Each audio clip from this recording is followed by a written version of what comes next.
Selamat malam, menyanders dari seluruh penjuru nagari. Kembali lagi kita di episode 131. Pambukaning gedong kencono, gapuraning jayeng katon. Nah, kita hari ini akan bahas hal yang seru sepertinya. Sepertinya loh, saya juga belum baca slide-nya. Mas Agung sudah hadir. Harusnya suara aku ada, harusnya. Halo Arya, Halo Om, aman. suaraku aman ya?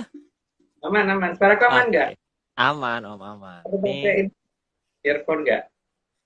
mungkin saat ini belum sih Om. Belum Bentar. ya? Ya udah, saatnya tahu ya.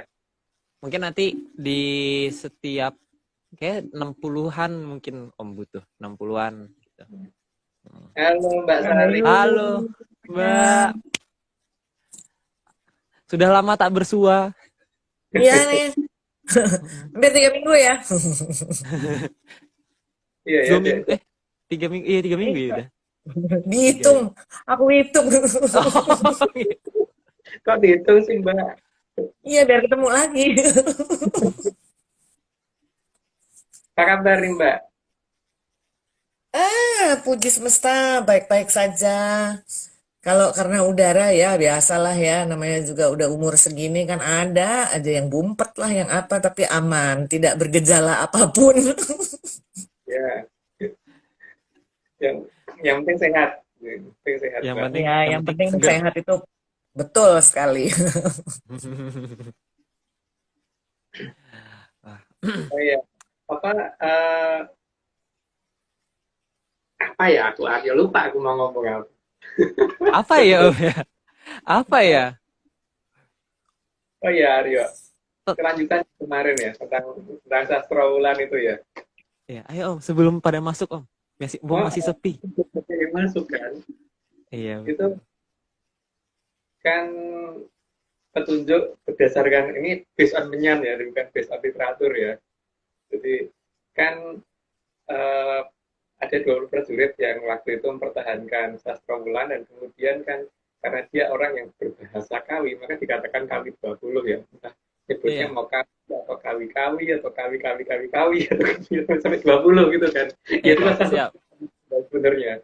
Mm-mm. Cuman waktu pas kondisi waktu itu kan karena itu kan kita nyebutnya kan sebagai tragedi Loro Blonyo ya sehingga pada saat akan pernikahan putranya Prabu Brawijaya ke-8 kan Iya, itu berarti kan waktu itu Prabu Brawijaya pasti akan mengadakan sungkeman ke leluhurnya terutama Maha Prabu Kelompo Gading kan dengan membawa semua banyak benda berharga yang bersifat keemasan gitu. Kalau dalam bahasa Jawa kan keemasan kadang disebut kuning, kunir atau gading gitu ya. iya. Kegadingan lah. Oh, kegadingan. Makanya harusnya ada loh daerah yang namanya Arto Kuning atau Arto apa Mas gitu ya. Arto Atau Kencono kayaknya. Arto Kencono. Mm-mm. Pokoknya Ada itu. kemasan. Oh, oh, Kemasan. Aku nggak tahu apa bahasanya. Kayak Arta Kencono Arta, lah kayaknya. Oh. atau duit gading gitu ya. Arta duit gading bisa Om. Bisa.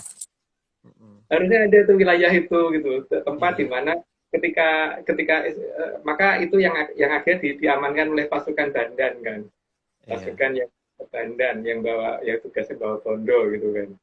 Oh, Seperti atau mungkin daerahnya namanya uh, Arto seperti gading gitu kali ya Om ya.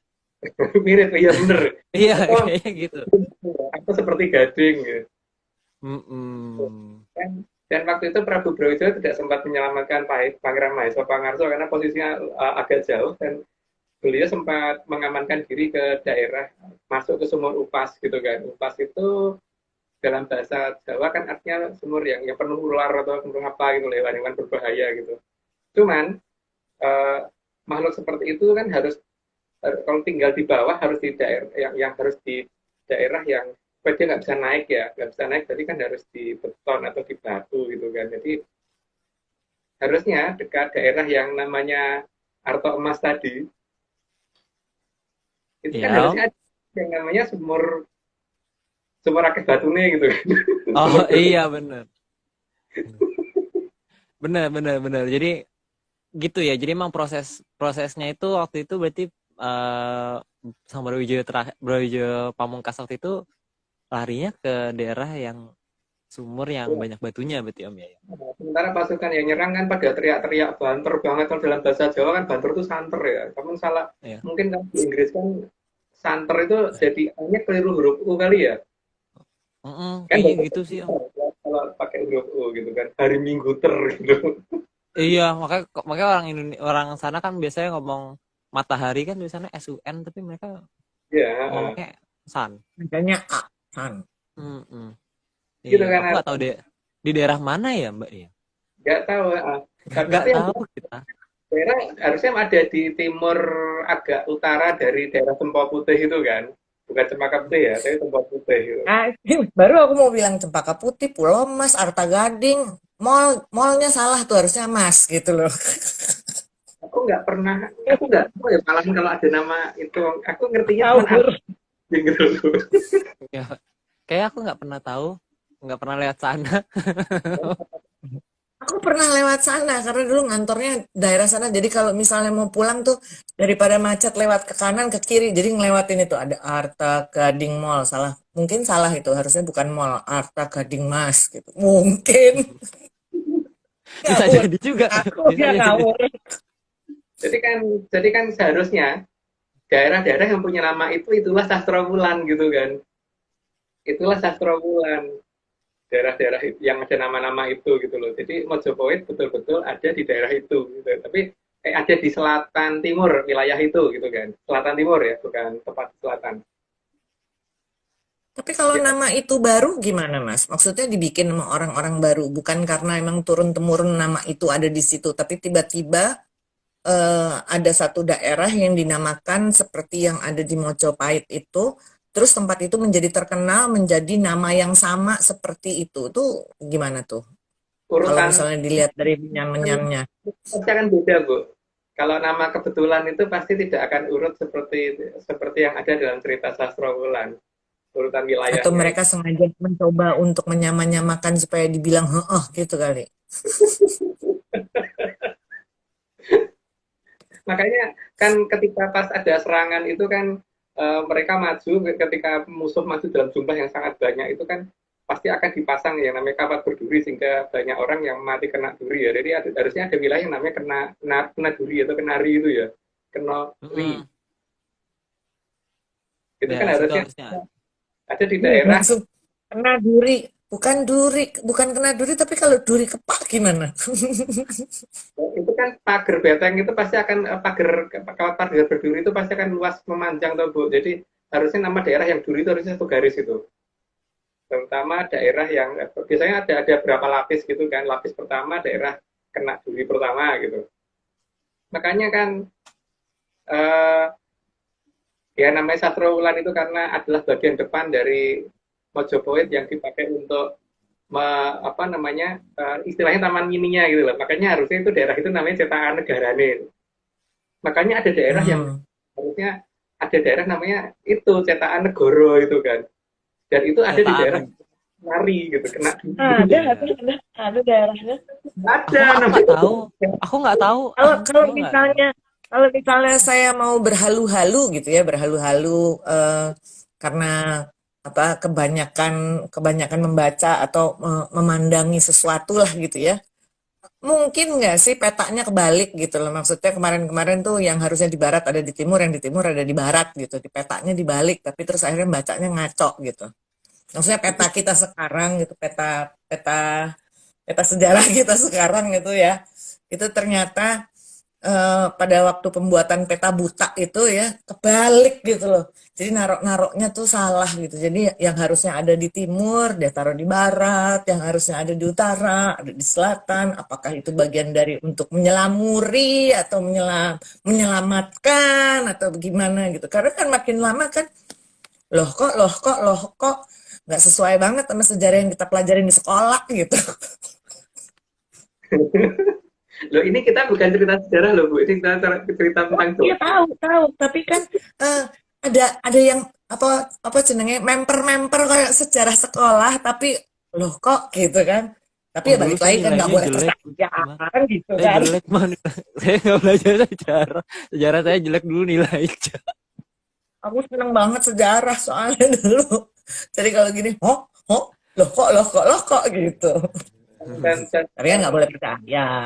dan ketika itu kan beberapa rontal yang dibakar itu kan harusnya ngomongnya rontal ya, tapi karena mungkin orang Cempaka Putih itu kan susah ngomong rontal, ngomongnya lontar kan, jadi mungkin daerah itu karena banyak rontal yang dibakar dan ada yang banyak yang nggak bisa dibakar, maka di daerah dijadikan dikatakan keramat frontal harusnya kan, tapi karena mereka salah ngomong ya, tapi nggak tahu itu Nggak nama tahu itu jadi nggak apa. itu Aryo ya, nggak ada. Nggak ada namanya. Sayang. Nggak ada keramat rontal, nggak ada. Nggak ada. Itu kan kesimpulan Keramat berdasarkan Datu. Hah? Keramat Datu. ketika ketika itu prajurit yang kudungan yang pertama kali nyerang maju ke depan itu Aryo kan Mahapatih Gajah Permodo itu waktu itu kan Trimikrama menjadi sebesar Sebuah batu sebesar tapi batu. gitu kan, jadi ada Iya. ada daerah itu berduri gitu harusnya Iya. kan Daerah yang tinggi berduri ya. Trimikrama jadi hampir segunungan Naan tapi berduri itu ngebui Pak itu gitu kan. Jadi ya gunung kayaknya hampir segede Gunung Duri harusnya gitu sih. Karena dia nggak segede gunung, tapi nggak sependek daratan biasa. Nggak. Bukit Dataran Berduri. tinggi Duri. Just gini, aha moment. Aha moment. Aha. Aha apa ya? Oh, Bu, ini based on menyan banget. Aku tuh nggak hafal geografi deh. Di antara gunung itu ada apa gitu. Aku lupa deh. Gunung yang kecil tuh Apa ya? namanya juga nggak tahu gitu kan. Iya apa ya? Kalau yang aku tahu lagunya Bukit Berbunga gitu aku tahunya. Lagunya ya. Eh, Ini lagunya. mungkin harusnya Ada lagunya kan? Mm-mm. Ada lagunya Bukit Berbunga tapi Mm-mm. Tapi Oke. itu mungkin Kenapa? nanti akan lebih jelas kalau kita sudah menceritakan dongeng di 13 apa ya 5 4 3 4 3 3 3 5. Kayak 3 belakang kali ya. iya, Cuman ini 3 kan 3 sampai ke belakang. ini kalau mau minta dongeng yang sebelumnya minta kemana ini? Soalnya kan nanti kalau enggak saya cuma tahu separuh-separuh. Lah saya juga cuman dongeng, dongeng itu kan tidak wajib dipercaya. Dan itu ya, saya tuh kan seneng dongeng. Aku kan seneng dongeng. Dongeng itu bagus karena apa? Buat nyeritain cucu, ponaan, sing cilik-cilik, ben ngerti dongenge kan gitu. Kalau saya gitu, mau percaya boleh, tapi ya jangan kan gitu. Tapi kalau seneng ya didengerin gitu kan. Jangan dipercaya. Oke, kalau dengerin salah sendiri. Ya nggak apa-apa. Aku seneng kok salah. Kan belajar. Mungkin kalau itu ibu bagus. dongengnya itu Bu ya, kan ada 20 orang yang dimakamkan di kawi itu kan. Itu posisinya kan memang sudah bergeser sekitar antara 200-300 meter ya ke timur. Jadi tadinya kan sebelah baratnya kan. Itu mungkin kalau dari pasar Senen, pasar di Senen ini, Iya, pasar dimarahin. Dari pasar dimarahin itu. Pasar diomeli. Iya, diomeli boleh. Itu kan ke arah selatan nanti setelah kantor polisi nanti ada jembatan penyeberangan maksudnya. Nah setelah jembatan penyeberangan itu di jalan pertama ke kiri gitu kan. Kayak jembatannya udah masih ada sih harusnya. Ya ada, nggak mungkin nggak ada. Ke kiri itu kira-kira berapa ya? Itu nanti kan gang ke-1, kedua dari yang kanan ya, bukan yang kiri ya. Jadi setelah masuk ke kiri nanti gang kedua kanan gitu kan. Masuk gang itu Itu daerah tempatnya angker tuh Om pasti. Karena namanya agak gimana gitu. Namanya Ya, nggak tahu namanya. tapi itu nanti mungkin ada Aku gitu. jadi tertawa. Eh, Tapi udah lama. sebelumnya di situ ada banyak jualan masakan Minang, enak. Kalau Mm-mm. sebelum Itu kesananya. itu enak banget semua itu daerah situ. Enggak ada yang aku nggak tahu tempatnya di mana lupa. Lupa Ya, aku nggak tahu di mana. nggak tahu itu loh sayangnya. Lupa Tapi aku nggak tahu. waktu pas belok ke kanan itu tadi, ke kiri tadi itu jangan sampai rel kereta api ya, karena kan sebelum rel kereta api itu harusnya belok ke Mm-mm. kanan, nanti masuk gang yang kedua, terus nanti ada jalan ke kiri lah, itu ke kiri mentok ke kanan, lah dekat situ ada tukang las, pokoknya dekat tukang las itu gitu, dekat ya, tapi dekat, tapi arealnya sendiri kan sebenarnya nggak begitu sempit ya harusnya, karena itu 20 prajurit kan, jadi tidak kecil wilayahnya gitu. Nah kalau pasukan yang menyerang itu di dekat sana, seberangnya harusnya, tapi dekat sana itu dekat sana sebelah mananya nggak tahu, tapi itu akan luas banget kalau diukur-ukur ya, kalau dari daerah Cempau Putih ke barat itu terus sampai ke mana itu namanya area Ini Om itu. tempat perjanjian itu bukannya. Iya Enggak, tempat-tempat bukan tempat perjanjian Om. Tempat ini pemuda eh pemuda tua, pengumuman itu loh Om. Pengumuman. Sampai tempat pengumuman. tempat janji Gedung orang-orang Ada gedung bahasa Belandanya di situ, ada gedung bahasa Belandanya, ya kan? orang-orang Kenapa? Ada itu. gedung bahasa Belandanya sama ini apa tempat rumah sehat jenderal-jenderal. Itu pokoknya dekat sekolah. Abis itu dekat ada dulu sekolah SMA aku di sana. Perbandingannya tuh Oh, gitu jadi ya hitung. tahu aku kurang lebihnya. Tapi tempatnya di mana nggak tahu itu loh. Jadi Iya, kalau aku mungkin nggak tahu di mana masalahnya. Aku aja lupa SMA aku di mana. Aku lupa ya. Aku di selatan aja deh. Mm, Aku anak South. mm. Jadi cuman itu yang jadi Aku emang itu yang tempat ini ya, tempat yang menyerang berarti ya Om itu ya dari daerah itu kan daerah pas pertempuran itu sampai dengan hari ini kan karena memang dulu pernah ada pertempuran besar di sana, maka mengakibatkan jiwa-jiwa yang di sana itu nggak tenang, maka menjadi tempat yang paling sering tawuran di situ gitu kan. hehehe. hmm. Kok ketawa sih Bu? Ya, karena Akan menjadi siapkan meriam daerah dan panas, daerah panas, gerah, daerah gerah. Itulah daerah sastro. gerah itu di situ. Itulah sastro ulah. Om udah 98 mungkin kita harusnya udah lanjut Om karena udah rame. Dan Oke, Karena oke. udah rame. cetakan ini Negoro itu Udah adalah capek. awal-awal Eh, sastra itu dibikin kan, jadi bukan bukan bukan jadi sastra Wulan itu tidak sempit itu ya, itu luas luas banget sastra Wulan. Nah, kenapa harus ada sastra Wulan? Nah, mungkin nanti di 13 berapa ya, 3 Om. 6 4.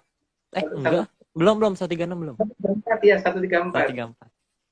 134. Kenapa harus dinamakan sastra Wulan gitu? 134 ya. Semangat guys. Itu Oke karena Om, kita karena nggak Om udah rame Om, udah rame Om, udah rame. sudah dulu Jangan dimulai aja rame. Bu.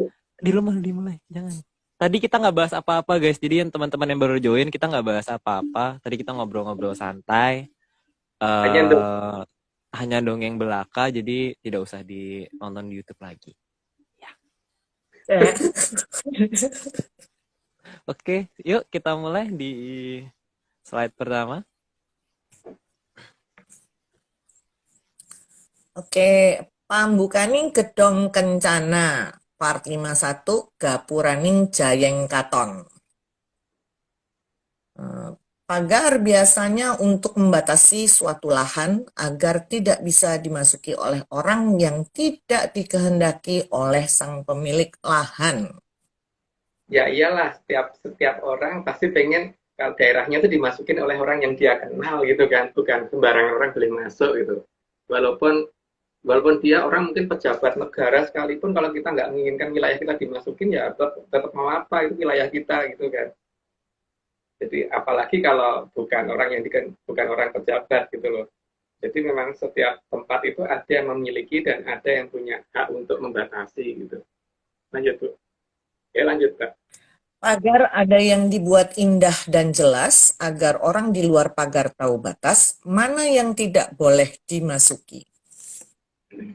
Ya, yang kelihatan seperti itu. Kalau di peradaban kita emang seperti itu ya, pagar dibikin kelihatan supaya ini lo wilayahku gitu kan. Jadi biar nggak dimasukin. Lanjut nggak? Pagar juga ada yang dihias agar terlihat indah ataupun megah untuk menunjukkan kualitas dari pemilik wilayah di dalam pagar. Ya biar kelihatan lah. Karena kan sombong itu kewajiban. Jadi gitu. Jadi bukan nggak boleh ya. Kalau di ARC sombong itu kewajiban soalnya. Lanjut tuh. Pagar juga ada yang dibuat berlubang, tapi tidak bisa dimasuki orang dengan tujuan agar yang di dalam pagar bisa melihat yang di luar pagar.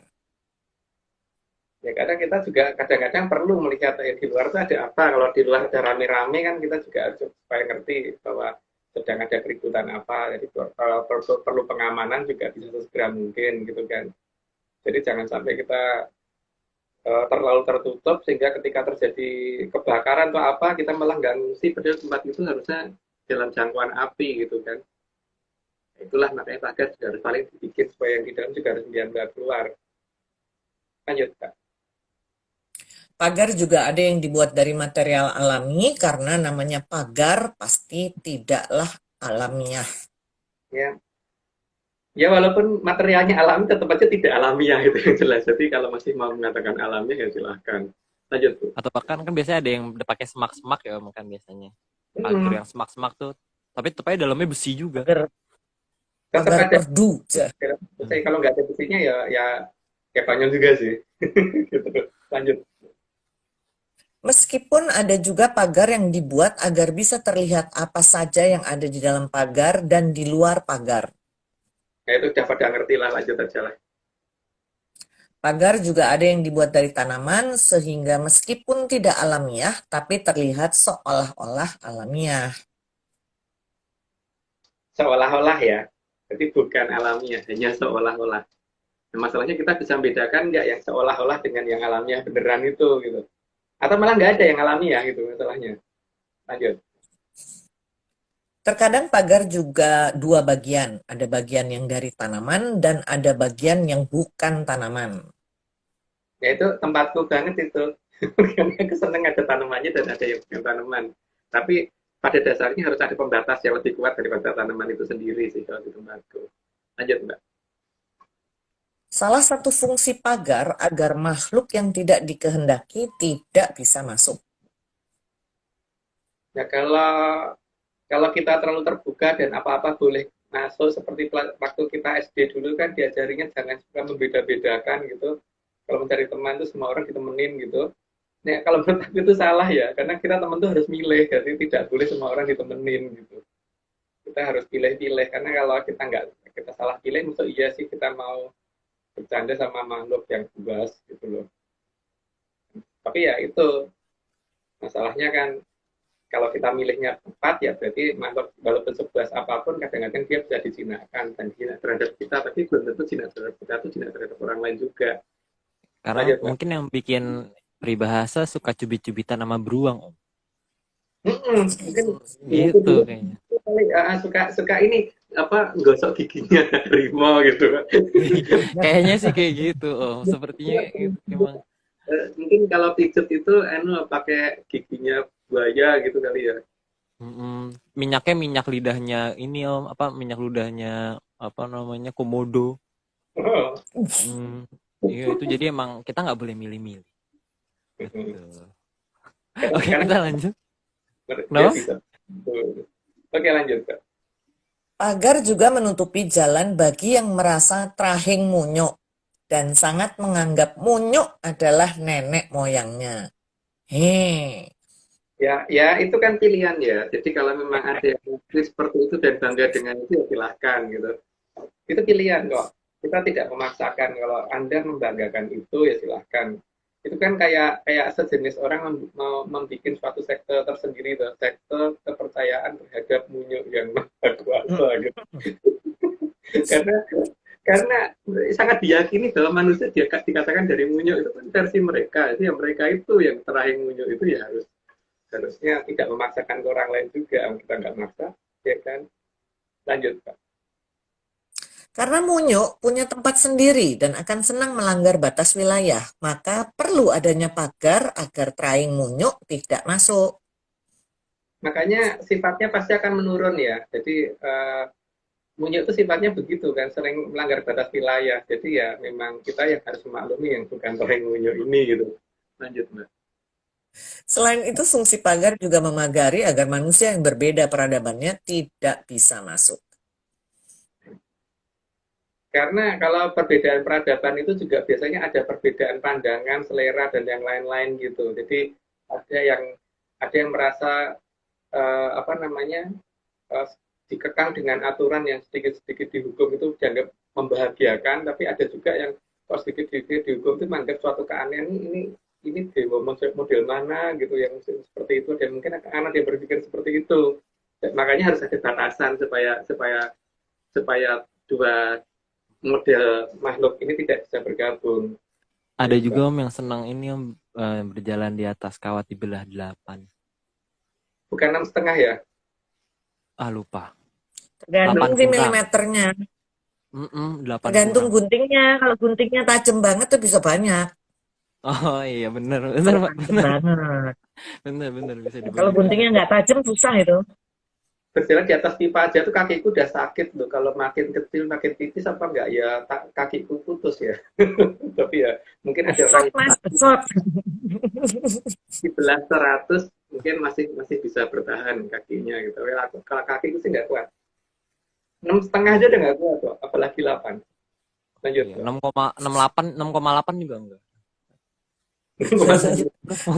Monggo. Karena perbedaan peradaban akan menyebabkan ketidaknyamanan kalau kedua peradaban itu disatukan. Tadi udah dijelasin, nah lanjut aja. Karena sangat bisa yang dianggap paling baik di suatu peradaban justru merupakan hal yang tidak penting dan sangat mengganggu di peradaban lain. Nah, yaitu kok ini ya berbeda peradaban ya. Yang satu peradaban aja mungkin demikian, kalau yang tetap merasa kalau mungkin yang satu ini nyaman kalau begini, yang lainnya kalau gini nggak nyaman gitu kan. Ya ada yang nyamannya kalau ini ya dibatasin, dan ada yang nyamannya kalau dibebasin gitu kan. Itu ada kok pasti yang terjadi. Apalagi dengan peradaban yang berbeda banget. Lanjut, Mbak.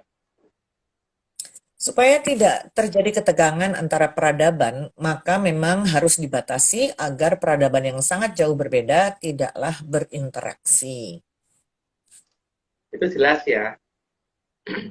Ya, sebagai gambaran kan peradaban yang jauh berbeda itu misalkan antara manusia dan ayam gitu. Misalkan ayam itu jelas kalau ditaruh di istana negara gitu dia nggak akan tahan karena tempatnya terlalu mewah, tapi dia di kandang mungkin tahan gitu kan. Kalau manusia di istana seneng banget, tapi kalau sudah tinggal di kandang nggak cocok. Tapi kandang itu mewah untuk ayam semuanya gitu. Lanjut, Mbak. Karena interaksi yang salah antar peradaban yang sangat jauh berbeda akan bisa menimbulkan pertengkaran. Nah, kalau terjadi pertengkaran pasti peradaban yang lebih tinggi pasti menang. Cuman masalahnya kan itu berarti apa namanya seperti tidak memberi kesempatan peradaban yang di bawahnya untuk mengembangkan dirinya gitu. Jadi peradaban yang besar yang harus menutup diri supaya ini. Tapi menutup diri itu kan sebenarnya mereka yang terkurung atau justru kitanya yang atau peradaban yang rendah ini yang dikurung gitu kan. Cuman kalau kurungannya besar kan nggak kerasa juga. Ya kayak burung ditaruh di apiari, kalau apiarinya luas kan juga dia nggak merasa kalau dia dalam kurungan. Lanjut, Mbak. Bahkan sangat mungkin akan terjadi perang, dan hal ini pasti akan mengakibatkan terbasminya peradaban yang lebih rendah. Itu tadi udah dijelasin, nanti lanjut aja. Ya. Karena peradaban besar mempunyai persenjataan yang tidak bisa dilawan oleh peradaban rendah, sehingga sangat bisa membasmi peradaban yang rendah. Sebagai contoh itu yang paling gampang, coba ya, kalau ada kaca ditembak dari jarak 300 meter, itu seharusnya kacanya cuma berlubang saja atau pecah total. Pasti pecah kan? Nah, sekarang siapa yang nembak kok bisa kacanya cuma sebesar lubang peluru itu di daerah mana itu dulu tempat ada demo di Jakarta Barat itu ngelanggar gitu. Gimana tuh Aryo? Aku tidak tahu Om, aku belum lahir. Nggak tahu ya. Kayaknya. Mungkin bayi data Citraland itu pasti senjata khusus itu dari pasukan yang melindungi kepala negara waktu itu dari peradaban lain gitu. Itu senjatanya bukan senjata di peradaban kita, bahkan Amerika pun nggak bisa bikin senjata seperti itu yang hanya yang yang kacanya hanya berlubang sebesar peluru tidak sampai pecah gitu loh. Jadi hanya tepat sasaran sekali gitu. Tuh, ada korbannya sih waktu itu. Tapi korbannya siapa aku nggak tahu, kejadian di mana aja nggak tahu. Cuman kalau nggak salah itu kandang macan ya Aryo ya. Kandang Kenapa? macan. Dekat kandang macan kan dalam zaman dulu kan kandang macan tuh namanya pagrogolan kan. Mungkin Om. Oh mungkin ya, mungkin. Oke Mbak lanjut. Oke lanjut. Maka Sang Maha Prabu Brawijaya VIII dengan sengaja meminta agar batas-batas Mojopahit ditutup dan dibuat agar tidak terlihat. Ya kalau peradaban Mojopahit memang punya kemampuan seperti itu karena ya minimal sekarang ada aja yang namanya pusaka aja bisa dipakai untuk menutupi diri satu orang. Nah, kalau kekuatan Mahaprabu dan pangeran dan sebagainya adipati di bawahnya pasti mempunyai kemampuan yang lebih daripada satu pusaka kan. Dan itu belum termasuk teknologi yang dimiliki ya, karena kadewatan kan teknologinya pasti di atas jauh di atas manusia. Lanjut Pak. Penutupan menggunakan teknologi yang sangat maju dan menggunakan tradisi yang dibantu oleh Sang Hyang Wening. Bukti keberadaan teknologi maju itu banyak bisa dilacak di berbagai tempat kalau kita ingin teliti. Salah satunya itu ya model tuh tembakan waktu itu gitu kan di daerah Pagrogolan itu gitu. Itu salah satu. Tapi banyak sih kalau dibicarakan, cuman mungkin tidak pantas kalau dibuka di sini gitu. Lanjut Mbak.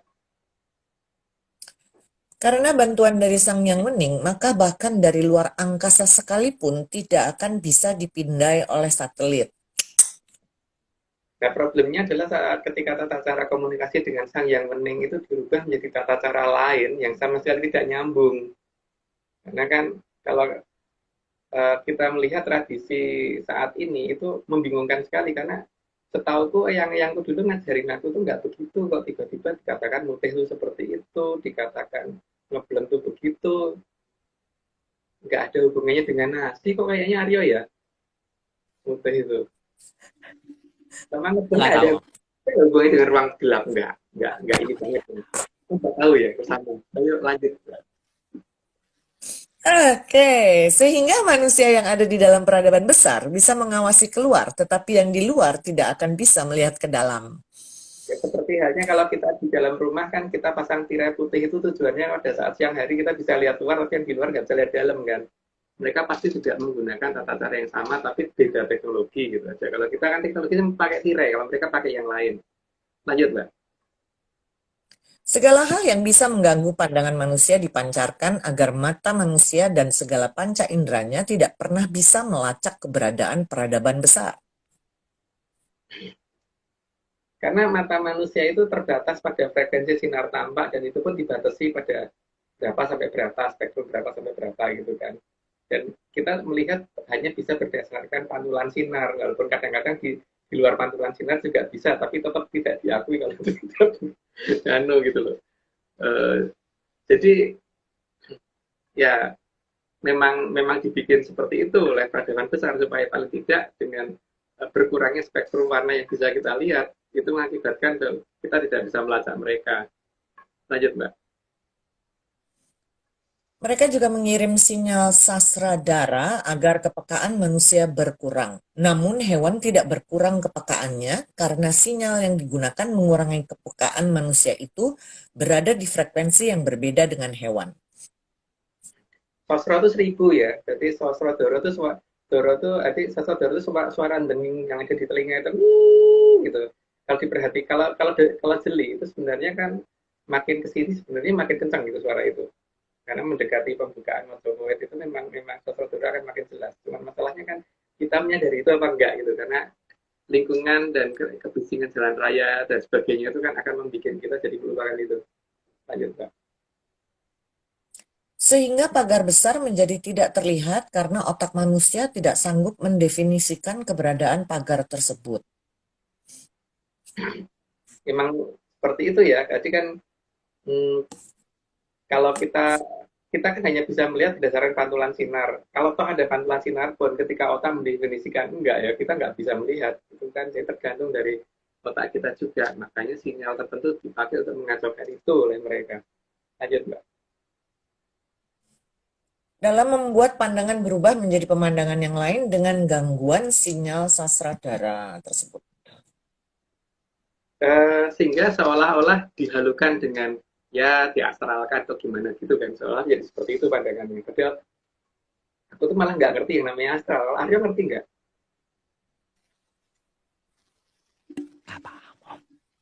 Paham.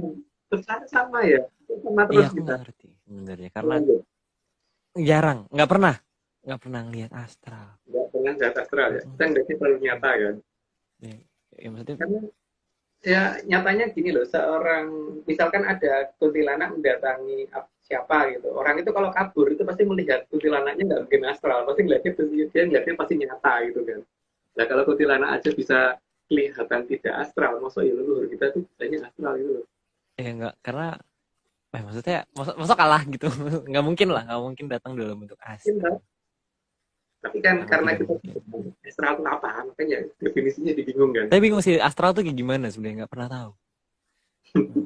Oke, lanjut Mbak. Astral itu Iya, mungkin. tetangganya Astra. Oh, Pabrik Astra. Tetangganya itu astral. Bikin mobil itu ya. Itu. oh, Mobil. alah. Jadi kalau pabrik Betul, Astra, sebelahnya itu adalah astral gitu. Oh, oke. Sama Oke. aslinya toh. Oh, ini informasi baru. Informasi baru. Dicatat itu, nggak pernah menyandung. Harus dicatat ini harus dicatat. Oke, monggo kita 20. Oke, Namun sinyal itu juga bisa diatur agar orang yang mereka kehendaki masih bisa melihat dengan jelas. Nah, masalahnya kita itu termasuk yang mana nih Aryo? Termasuk yang nggak bisa ngelihat kali ya? Ya mungkin aku nggak bisa ngeliat astral sih om, jujur aja. Itu kita ya, Mungkin kita harus diajarin om berarti. Ini dia. Jadi teman-teman Aku kalau bisa... yang dikeluarin dari Astra, aku bisa ngelihat semua. Oh ya. Kalau dari pabrik Astra, aku bisa ngelihat semua. Oh, bisa. Bisa, aku bisa ngeliat semua. Kalau yang dari pabrik Astra, aku bisa lihat semua. Ada warnanya macam-macam, ada yang biru, putih, hitam. Terus kalau kakinya metalik itu 4. biasanya agak mahal. Oh, agak mahal. Kalau yang metalik. Biasanya dia tergantung kecepatannya ya. Tergantung kecepatan juga, dia bergerak dalam cahaya, ya benar. Oke, lanjut Mbak. Jadi sinyal sasradara juga merupakan pagar yang bisa membuat hilangnya pandangan atas apa yang seharusnya terlihat. Katanya begitu ya, tapi aku sendiri nggak tahu nih. Cuman katanya begitu, kata mbahku dulu gitu. Lanjut Mbak. Sinyal sasradara juga membuat agar tidak terpikirkan adanya keberadaan peradaban besar. Ya, supaya kalau ngeliat, oh jangan-jangan aku halu gitu. Supaya definisinya supaya begitu. Lanjut Mbak. Jadi asumsi dan pandangan juga merupakan pagar tersendiri yang membuat orang jadi tidak bisa melihat dan merasakan keberadaan peradaban besar tersebut. Jadi pagar itu double-double kan, hanya pagar nyatanya ada dan pagar secara software istilahnya itu juga ada gitu. Dan ini area udah ke-30, mungkin perlu disclaimer pertama. Bentar om. Ini kemarin itu hilang.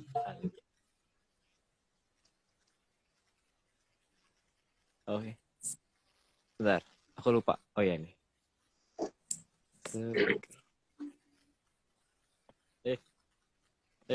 Hilang. Nah. Kedengeran ya suaranya?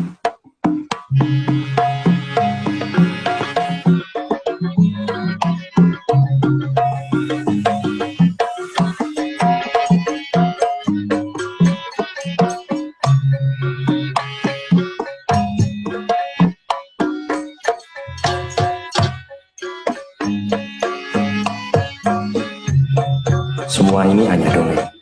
Kalau nggak percaya, ya nggak apa-apa. Tapi kalau mau percaya,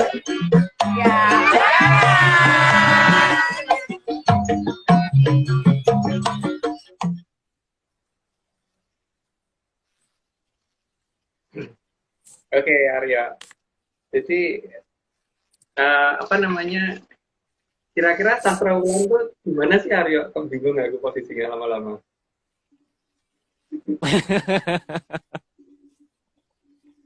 Karena harusnya tuh ada daerah yang namanya daerah nyebrang gitu kan, daerah tempat penyeberangan gitu, daerah penyeberangan. Penyeberangan itu dalam bahasa Kawi yang aku tahu ya, itu depannya sa, belakangnya juga belakangnya ba. Iya. Nya ba gitu kan. Makanya gitu pokoknya. Tapi tengahnya itu dalamnya nggak sih?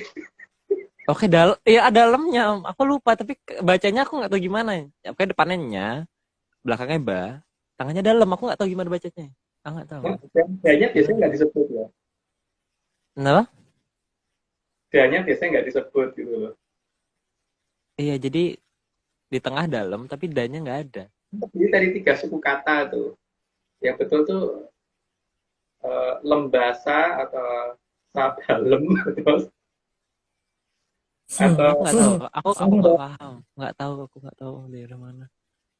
tempat di mana para prajurit dikumpulkan oleh Pangeran Pati waktu itu untuk mukul balik itu kan, makanya tempat itu tempat Morosebo gitu. Iya, itu juga ada. Jadi itu tempat Morosebo. Morosebo itu Betul. ada nggak sih? Terusnya, ya udah kita nggak, aku ada nggak, Aryo? Aku kan bukan orang Jakarta nih sekarang, orang daerah. Aku orang Jakarta. Ada Morosebo. sekolahan banyak nggak di situ? Ayo. Papan tempat Morosebo gitu loh. Apakah gimana Om? Oh, Ya, secara logika, makanya daerah dekat sana itu harusnya kan, karena dulu tempat itu tempat daerah, tempat pertempuran dan tempat perawatan, maka harusnya ada rumah sakitnya kan sekarang. Sama sekolah buat jadi yang ngurus-ngurus di dalam rumah sakit itu. Iya, harusnya ya. Harusnya itu Harusnya emang, jadi ada. emang ada. Harusnya Jadi ada. insting itu udah terbangun dari dulu ternyata.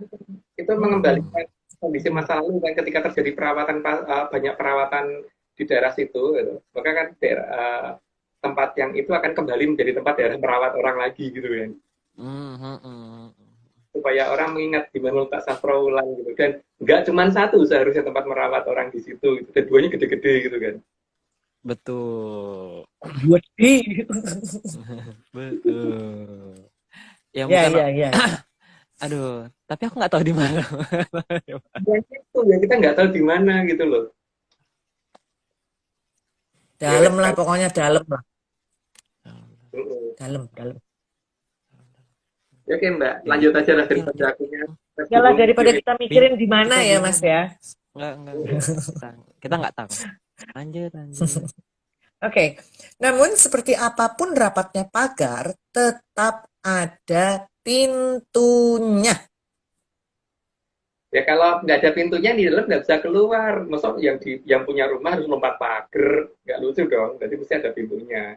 Karena yang di dalam rumah pasti pengen keluar rumah juga. Kadang-kadang ngelihat lokasi di luar, entah itu belanja, entah itu kerja, entah itu nonton film, entah itu jalan-jalan, itu adalah aktivitas yang dilakukan. Jadi tapi untuk orang yang di luar pagar nggak boleh masuk. Tapi yang punya rumah boleh dong keluar pagar. Lanjut Mbak. Dan pintu hanya akan dibuka jika ada penghuni yang akan keluar atau masuk. Nah iya, kalau dibuatnya semua tempat ya nggak bisa. Berarti garis batas itu pasti ada pagar, ada gapuronya, ada pintunya, ada gapuronya, ada pintunya, atau ada bantar atau bintarnya gitu kan. Karena dalam bahasa dulu, bahasa mbahku dulu ya, gapura itu disebut bantar atau bintar. Lanjut Mbak. Dan digambarkan bahwa ada gerbang yang menutup peradaban tersebut dari peradaban yang mereka anggap liar. Jadi Di pagar itu ada bantar yang ada gerbangnya gitu kan. Lanjut, Mbak. Gerbang peradaban itu dijaga agar tidak mudah dimasuki oleh pihak yang tidak dikehendaki masuk. Ya, tapi ini bukan bukan bantar yang kemudian dijadikan tempat sampah ya, karena memang bukan itu. Karena itu pasti lokasi yang tadinya nggak di situ dirubah jadi di situ. Maka kemudian leluhur memberi petunjuk bahwa bukan di situ dengan cara seperti itu gitu. Lanjut, Mbak. Em, Bisa dilihat sandi yang ditinggalkan oleh leluhur bahwa yang tidak boleh masuk ke peradaban besar adalah yang dianggap mengganggu peradaban maju tersebut. Maka bentuknya seperti ada di balik gunung wayang. Di balik gunungan wayang itu kan, berarti gunungan wayang itu ada dua sisi ya. Sisi yang depan itu menunjukkan ada istana dalam tempat yang tertutup, dan yang dibaliknya kan seperti itu. Itu kayak sesuatu yang tertawa meringis kurang, yang selalu kelaparan itu. Lanjut, Mbak. Maka gapura juga dibuat sebanyak mungkin decoy-nya agar membingungkan yang ingin menyusup masuk. Karena pasti banyak itu yang pengen menyusup masuk. Kalau seolah-olah dia mempunyai data, walaupun sebenarnya dia nggak pernah punya data itu. Gitu. Tapi kemana-mana ngomong dia ngerti dan sebagainya itu.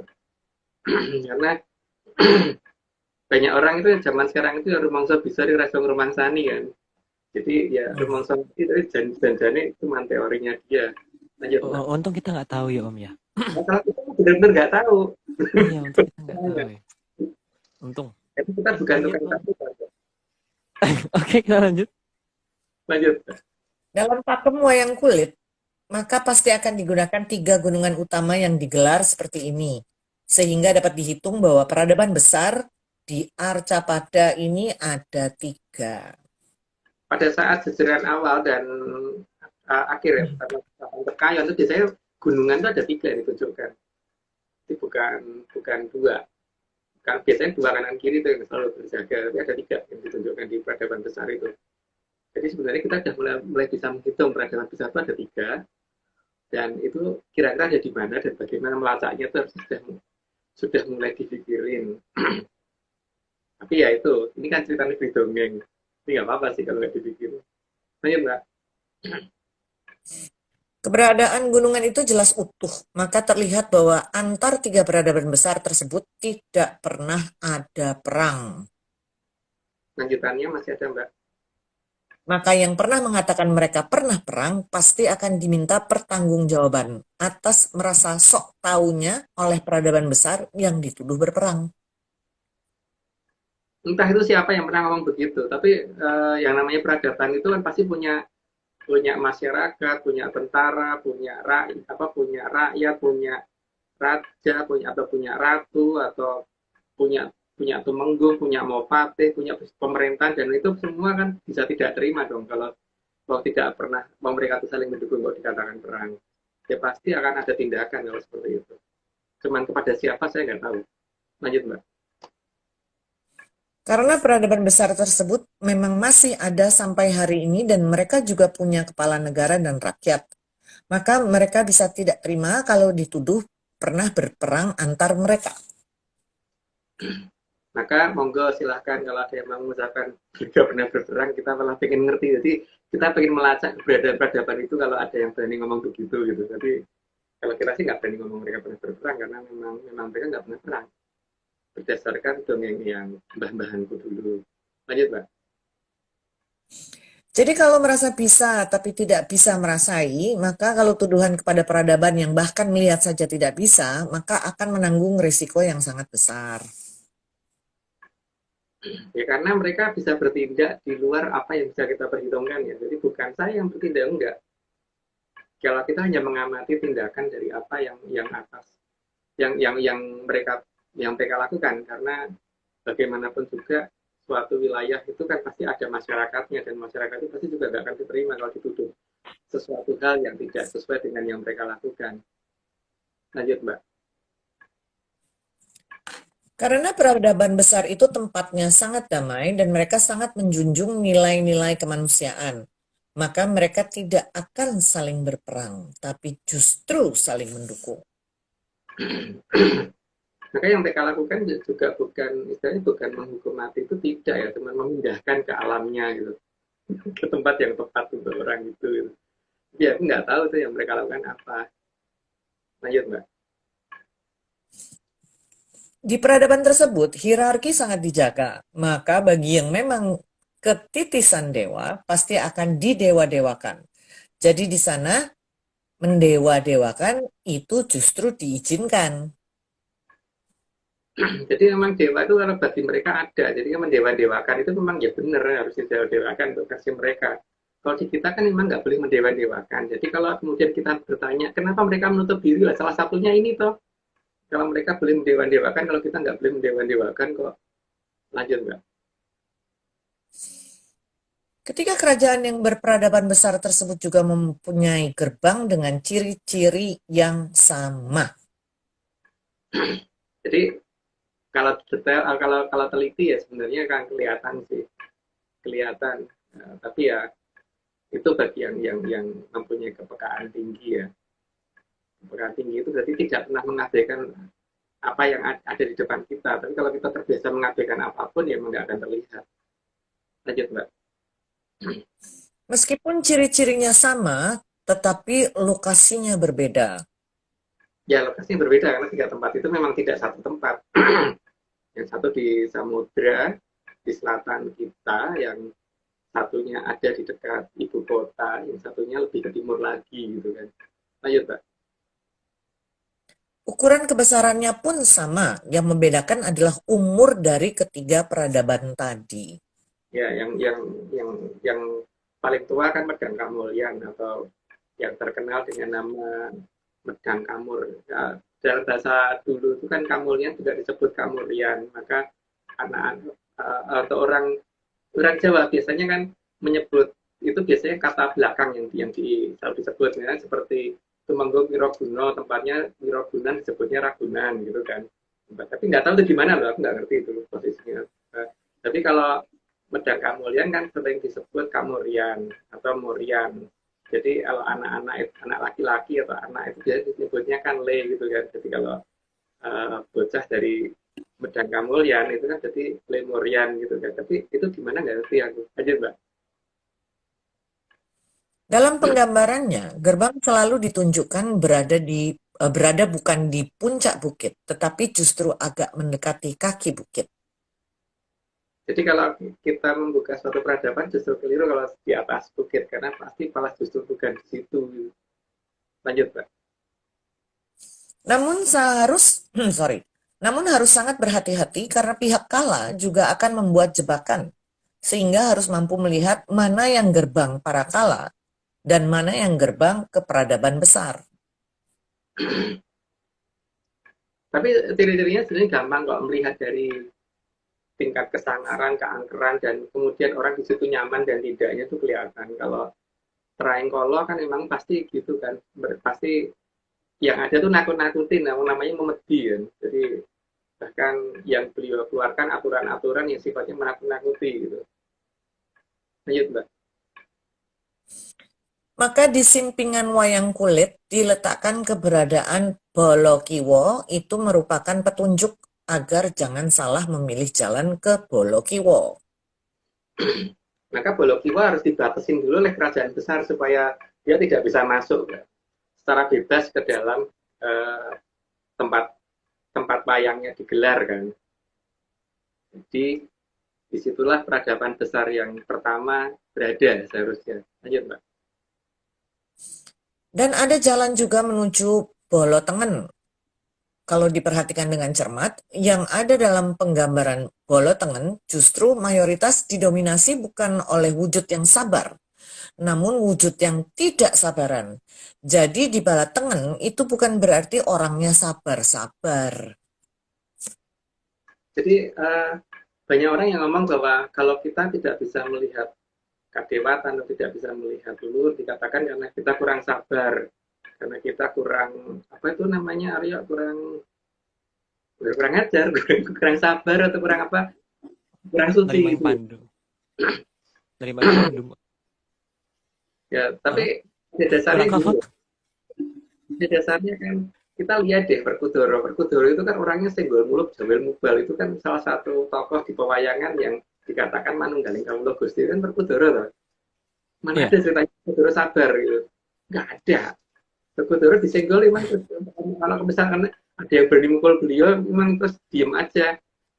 Misalkan ditabok Iya. titik kiri silahkan semuanya gitu kan enggak.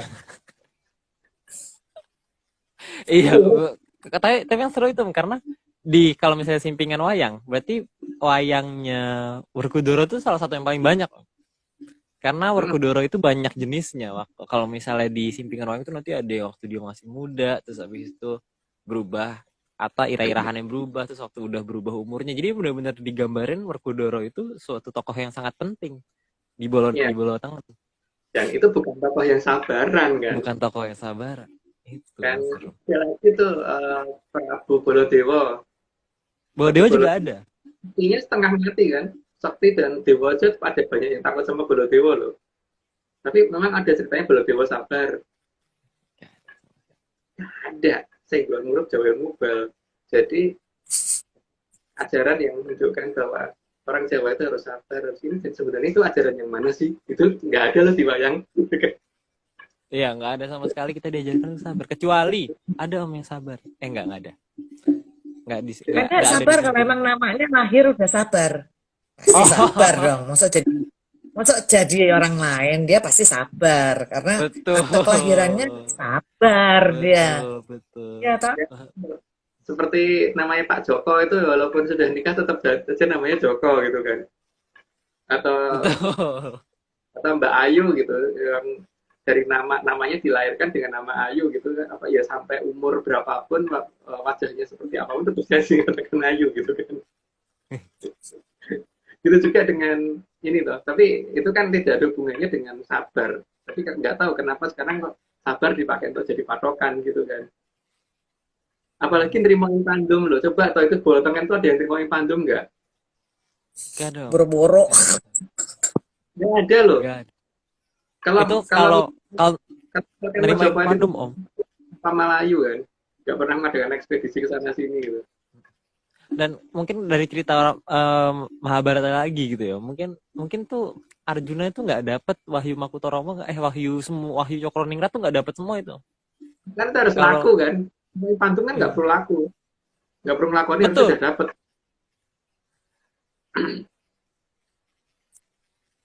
Jadi gini loh, sekarang ini kenapa tiba-tiba kok Eyangku dulu nggak pernah cerita nerimain pandum, kok tiba-tiba di zaman sekarang ada kata-kata nerimain pandum untuk orang Jawa itu aku bingung ya. Kalau kita nerimain pandum kan sejak lahir kita tuh diberikan badan seperti ini nggak punya apa-apa ya seharusnya telanjang terus sampai dewasa itu nerimain pandum gitu. Sama kayak kerajaan Amrata tuh nggak pernah ada berarti yang harusnya. Karena Amrata itu dibikin sendiri loh. Kan harusnya mereka diusir. Ya, kita sekolah dan sebagainya itu kan nggak nerimain pandum kan karena supaya kita lebih pinter daripada sebelumnya gitu. Betul. Kita harusnya Tapi- nggak live. Sekolah nggak bikin pinter juga, cuman dikotak-kotakin aja gitu. Pokoknya kalau kamu pinter kamu dapat 10, kalau kamu bodoh kamu dapat 5. Tapi yang jadi jenderal bukan yang dapat 10, yang dapat 4 malah yang jadi jenderal. Tapi saya juga bingung sih Bu konsepnya di pendidikan kita itu gimana gitu karena banyak hal yang katanya tidak boleh dipertanyakan tapi kok diajarkan dan katanya sekolah tempat orang bertanya gitu loh. Tapi tidak boleh dipertanyakan. Mungkin karena guru-guru banyak yang wongso munyuk mungkin. Bukan aku yang ngomong loh Bu. Jangan loh. Aku yang ngomong. Aku yang ngomong. Jangan-jangan unyu-unyu itu sudah berkeliaran mengajarkan kita hal-hal yang Mbak, perlu diajarkan. Aku ada suara tepuk tangan, Mbak. Biar gak berbicara. Ya, Oke, terima kita kasih, lanjut, terima Om. kasih, terima Kita kasih. lanjut. Oke. Leluhur juga memberitahukan bahwa kalau tata caranya benar dan benar-benar mengerti, bukan seolah-olah mengerti, juga sopan atau tanpa gelegean, maka leluhur justru akan datang dan memberitahu bagaimana menuju gerbang serta bagaimana memasuki gerbang. Nah, itu yang susah Aryo. Aku tuh kadang-kadang kalau makan masih gelegean nih. Jadi mungkin aku bisa nggak ya menuju gerbang itu Aryo? Kalau Aryo gimana? Masih gelegean nggak? Aku kadang-kadang masih geli om, karena masuk angin om. Kita senasib berarti Aryo. Iya makanya. Mungkin yang harus dicari orang-orang yang gak gampang masuk angin om. Udah susah lah kalau umur-umur kayak aku gini udah susah lah. Kena AC dikit aja udah langsung glak-glak Harus kerokan, pakai koyok, pakai minyak kayu putih, tawon, apa lah pokoknya. Habis itu bablas anginnya, gitu kan. Oke, kita lanjut om, 51. Dan tempatnya juga harus tepat, serta mengajukan permohonan yang benar. Maka daerah yang tadinya hutan akan berubah menjadi gerbang dibuka, asal jangan gelegean. Kisah jane gelegean iki apa toh? Gelegean hoe-hoe apa? Apa hoe-hoe? Ya karena kan banyak pertanyaan dari saya itu kok ada teman saya kerawan dengan cara gelegean itu harus ngaku Itu masuk anjing itu namanya. Itu bukan kerawuhan, itu masuk engine itu. Atau masuk anjing. Jadi bunyinya mungkin harusnya nggak bunyi gitu, harusnya kuk gitu loh. itu kan lagunya Mbak Cica Bu. Lah iya, makanya diciptakanlah lagu itu supaya guguknya lari-lari. Oke lanjut Mbak. Atau kalau bisa bertemu dengan Pamong Agung, berupa para punakawan leluhur yang turun-temurun juga momong leluhur kita, maka akan lebih mudah menemukan gerbang. Ya paling gampang sih itu sih, bertanya itu lebih gampang. Cuman masalahnya ngerti caranya nanya apa enggak gitu kan. Dan bisa ngelihat yang ditanya apa enggak itu juga kan. Itu juga untuk melacak keberadaan sastra wulan. Perlu itu untuk mengerti seperti itu. Lanjut Mbak. Dalam pengurutan di wayang, Gareng akan selalu di belakang Semar, dan Gareng itu adalah punakawan yang paling tidak sabaran.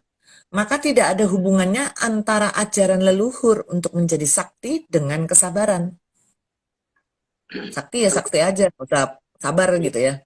Ya makanya kan sekarang Sabar ini nggak pulang kampung kok. yang aku dulu pernah bicara gini loh, bahwa besok itu ada waktunya bahwa orang itu dikatakan sakti kalau sabar. Benar enggak loh, enggak nyambung. Malah ada ajaran yang berubah menjadi baik tapi nggak jadi sakti, itu banyak banget. Jadi setelah mempelajari ajaran Jawa yang ada dia jadi orang baik tapi bukan jadi orang sakti. Padahal harusnya kan saktinya ada. Yang utama di situ malahan. Maka kalau kita melihat dari itu tadi, kebijaksanaan nggak penting, yang penting bagaimana jadi sakti. Lanjut, Mbak. Bahkan dalam posisi apapun, Gareng selalu di belakang Semar. Dalam aturan penetakan wayang saya belum pernah melihat Petruk di depannya Gareng, kali selalu Garengnya yang di depannya Petruk dan tepat di belakang Semar. Setahuku begitu. Nggak tahu kalau akunya Cooper. Lanjut, Mbak. Dalam penyusunannya, gunungan akan selalu dibelakangi oleh wayang yang disimping sebagai Bolokiwo dan Bolotengen. Hal ini menyindir kita bahwa gerbang itu ada di tempat yang kita abaikan. Ya, memang begitu. Karena kalau kita tidak mengabaikan, sejak dari kapan tahu gerbang itu sudah diketahui banyak orang. Lanjut, Mbak. Bahkan wayang yang dimainkan juga selalu membelakangi gunungan yang menggambarkan gerbang. Ini adalah sindiran bahwa gerbang ada di tempat yang kita abaikan. Makanya itu ya, jadi gerbang itu ada di tempat yang kita nggak duga-duga gitu, seharusnya begitu kan. Cuman itu di mana, lah itu ya aku ya nggak tahu, mungkin malah kalau ada yang tahu mungkin kita diberitahu. Lanjut, Mbak. Sangat jelas bahwa biasanya satu gunungan ada di seberang dari dua gunungan yang lainnya. Ini menandakan bahwa satu gerbang ada di lokasi yang jauh dari dua gerbang yang berdekatan. Satunya ada di tengah samudera, yang dua ada di daratan, itu kan yang dimaksud begitu ya. Nggak di tengah banget sih, karena jaraknya dengan kita cuma 300 mil. Ayo, Mbak. Wayang kulit dilihat seharusnya dari balik geber, bukan dari arah si dalang berada. Ini untuk menunjukkan bahwa peradaban yang ada di balik pagar sebenarnya bisa dilihat asal benar-benar tahu tata caranya. Jadi bukan glekeen dan rumangsa bisa tapi ora bisa ngrumangsani. Geber ya bacanya Mbak, geber bukan geber. Oh, geber, bukan geber. Geber itu kalau naik motor ya, digeber, greng, greng, greng gitu ya. Kalau geber itu yang motornya di reng reng reng reng gitu, tapi kalau geber, oke lanjut. Dalam penggambaran di wayang kulit sangat terlihat bahwa gerbang itu akan terlihat jika ada latar belakang putih. Ya itu kelihatan begitu ya. Jadi, ceritanya begitu, tapi ya itulah dongengku gitu. Lanjut aja Mbak. Maka asap dari menyan bisa digunakan untuk melacak keberadaan gerbang. Itu cara yang digunakan oleh tim ARC ya. Tapi ya itu nggak nemu-nemu sampai sekarang. Nemu nggak Aryo? Enggak ya?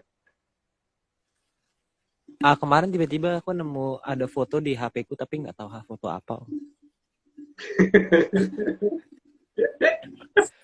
Gak tahu foto apa. Di HP kita ada, tapi kita aja nggak ngerti di mana gitu kan. Itu HP apa? Itu foto apa sih? Nggak paham. Jangan-jangan selfie. Iya, kayaknya selfie. Ayo Kayak kamera. selfie gini. Iya, kayaknya gitu sih. Kayaknya gitu. Di foto kita Oke. itu kan kita memfoto 1200 dan kita melihatnya 3 derajat ke atas gitu kan. 6 derajat, 3 derajat ya, bener ya? Pokoknya di gambarnya itu kayak gitu Om. Kita nggak tahu itu gimana. Dan gambarnya itu kelihatan sampai 3 derajat ke atas dari ketinggian 1200. Berarti kan bangunan itu pasti di atas 1200 meter tinggi bangunannya. Jadi di atas 1,2 kilo ya minimal itu kan kelihatan. Karena jaraknya belum kita hitung kan. Ya sudah sih sebenarnya, tapi lupa ya kita harus ya. Aku tidak merasa. Nggak ngerti gitu masalahnya. Nggak ngerti ya. Masalahnya HP aku nggak ngerti tiba-tiba ada di HP ku. Makanya waktu itu aku ingat. Jangan-jangan pada amnesia semua ya, amnesia. Iya Mbak, itu penyakit mendadak kalau saat live ya. Iya, waktu live tuh tiba-tiba mendadak tuh jam 9 tuh aku lupa semuanya ya. Bener-bener nih slide aku nggak tahu isinya apa. Selektif amnesia ya, amnesia yang sangat terpilih aja. Iya betul. Itu aku nggak tahu kenapa, mungkin amnesia khusus gitu. Amnesia. Iya. Selektif amnesia. Sama kalau orang ngutang gitu juga kan suka amnesia tuh kalau ngutang gitu. Masa sih aku minjem gitu ya. Selektif.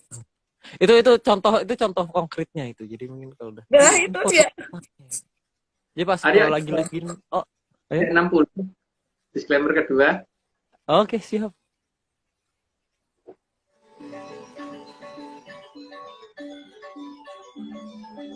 Semua ini hanya dongeng.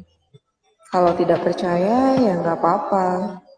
Tapi kalau mau percaya ya jangan. Itu dari teman-teman Bali ya, keren ya. Tapi Banyuwangi, keren.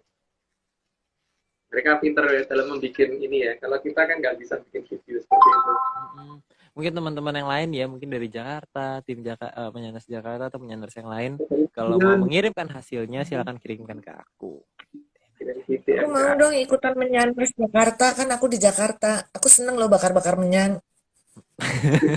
Aku seneng bakar. Enak soalnya.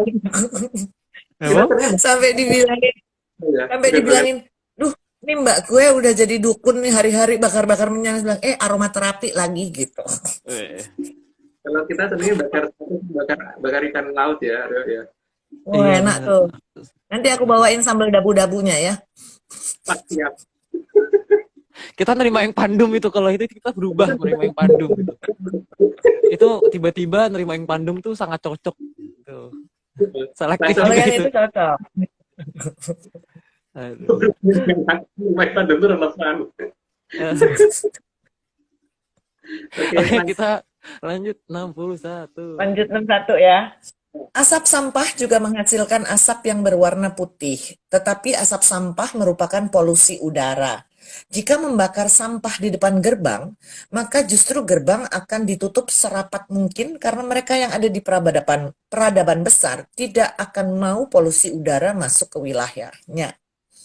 Ya nggak usah peradaban besar lah, aku aja juga begitu. Kalau ada orang bakar sampah dekat rumahku, pasti tak suruh jauh-jauh gitu, jangan di dekat rumahku supaya asapnya nggak ke tempatku. Tapi yang nggak tahu kalau ada orang senang diasap bakar sampah itu nggak tahu deh. Lanjut Mbak. Selain itu, membakar sampah di depan gerbang juga merupakan penghinaan dan sebuah tindakan yang tidak sopan. Maka yang ada malah pembakar sampah tersebut akan dikenal sebagai pihak yang tidak pernah diizinkan masuk. Ya, cuman sampah, definisi sampah oleh mereka itu apa saja itu yang kita harus tahu gitu kan. Mungkin bagi kita itu bukan sampah, tapi bagi mereka itu sampah bisa aja gitu kan. Ya definisinya itu kita harus cocokin dulu. Dan mencocokkannya bagaimana itu aku nggak tahu. Yang jelas kalau saya hanya berdasarkan apa yang dianggap pantas dan apa yang tidak pantas gitu aja. Lanjut Mbak. Karena mungkin kalau bagi lalat, kita ketika bakar sampah mereka sedih ya, Om. Makanannya Karena apa soalnya? Lanjut ya. Ya lanjut. Membawa barang yang bisa membahayakan bagi peradaban besar juga dilarang. Maka gerbang akan ditutup. Begitu ada bawaan yang berbahaya.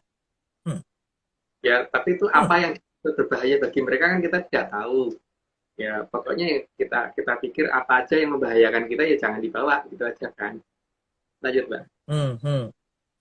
Selain itu, mereka juga sangat paham pihak mana yang tulus akan membantu kembalinya peradaban besar dan mana yang akan mencuri data dari peradaban besar. Urutannya Mbak. Maka yang seperti itu akan dibuat menjauh atau malah akan dipindahkan ke alam lain yang sesuai dengan sifatnya. Nah, itu mereka yang bisa bukan aku kalau itu. Lanjut Mbak. Tipe orang yang suka mencelakai orang lain juga tidak akan pernah diizinkan. Bahkan hanya melihat saja sudah tidak diizinkan, apalagi masuk ke peradaban mereka. Ya itulah. Makanya kita jangan suka menyelakai orang lain karena di sana tempat yang sangat damai. Lanjut Mbak. Kepada yang merasa bisa tapi tidak bisa merasai dan yang merasa paling tahu bahkan sampai mengarang cerita perang, jelas tidak akan pernah diizinkan melihat. Dan hukum di peradaban tersebut pasti akan berlaku bagi yang berani mengarang cerita, terutama cerita perang di peradaban yang penuh kedamaian. Ya tadi ya, jadi ingatkan dari tadi bahwa mereka punya masyarakat, mereka punya tentara dan sebagainya, sehingga mereka bisa melakukan apapun dan mereka tuh damai sebenarnya. Makanya ketika mereka disindir dengan seperti itu sangat tidak suka mereka. Lanjut Pak. Mereka memang memilih yang akan diizinkan masuk ke peradaban mereka. Jadi sebaiknya yang sudah diizinkan juga menjaga hubungan. Jangan malah memfitnah dengan cerita yang sangat keji seperti perang. Apalagi kalau melihat saja belum pernah, tapi sudah mengatakan perang. Ya itu namanya apa ya? Aku bingung deh namanya. Kalau melihat aja belum, saya sudah bisa bercerita gitu. Lanjut Mbak. Yang terpilih memang bukan hanya satu orang, tapi mereka pasti orang yang mempunyai kelebihan. Jadi patokannya bukan pada masalah sabar dan tidak sabar, suci dan tidak suci. Yang jadi masalah itu memang bukan satu orang, tapi bukan satu orang itu apakah banyak orang yang bisa masuk ke sana atau satu orang tapi bisa karena punya bolos rewu jadi banyak orang gitu. Ya bener mana nih Aryo? Satu orang karena punya bolos rewu jadi bisa jadi 1.000 orang atau memang berbahaya macam-macam orang gitu. Aku nggak tahu, Om. Mungkin ini seru nih, ini perdebatan seru nih, Om. Kita nggak tahu soalnya. Ya, Atau jangan, nggak mungkin. Ya mungkin ini tinggal. Bolos rewu siapa gitu kan? Iya betul. Itu. Oke. Lanjut Mbak. Wewangian sangat dianjurkan agar mereka mau membuka gerbang, sebab wewangian merupakan pujian, dan mereka akan menilai seberapa tulus kita akan membantu kembalinya peradaban besar tersebut. Ya, ya seperti kita kalau kula nuwun ya yang sopan gitu kan. Jangan kula nuwun tapi itu kemudian sambil ngomong ya enggak atau malah ngasih kotoran di depan pagar dan sebagainya itu kan tidak sopan. Lanjut, Mbak. Wewangian berupa kembang juga dianjurkan, tetapi harus dilakukan dengan sopan. Walau pada dasarnya mereka tidak butuh kembang dan dupa dari kita.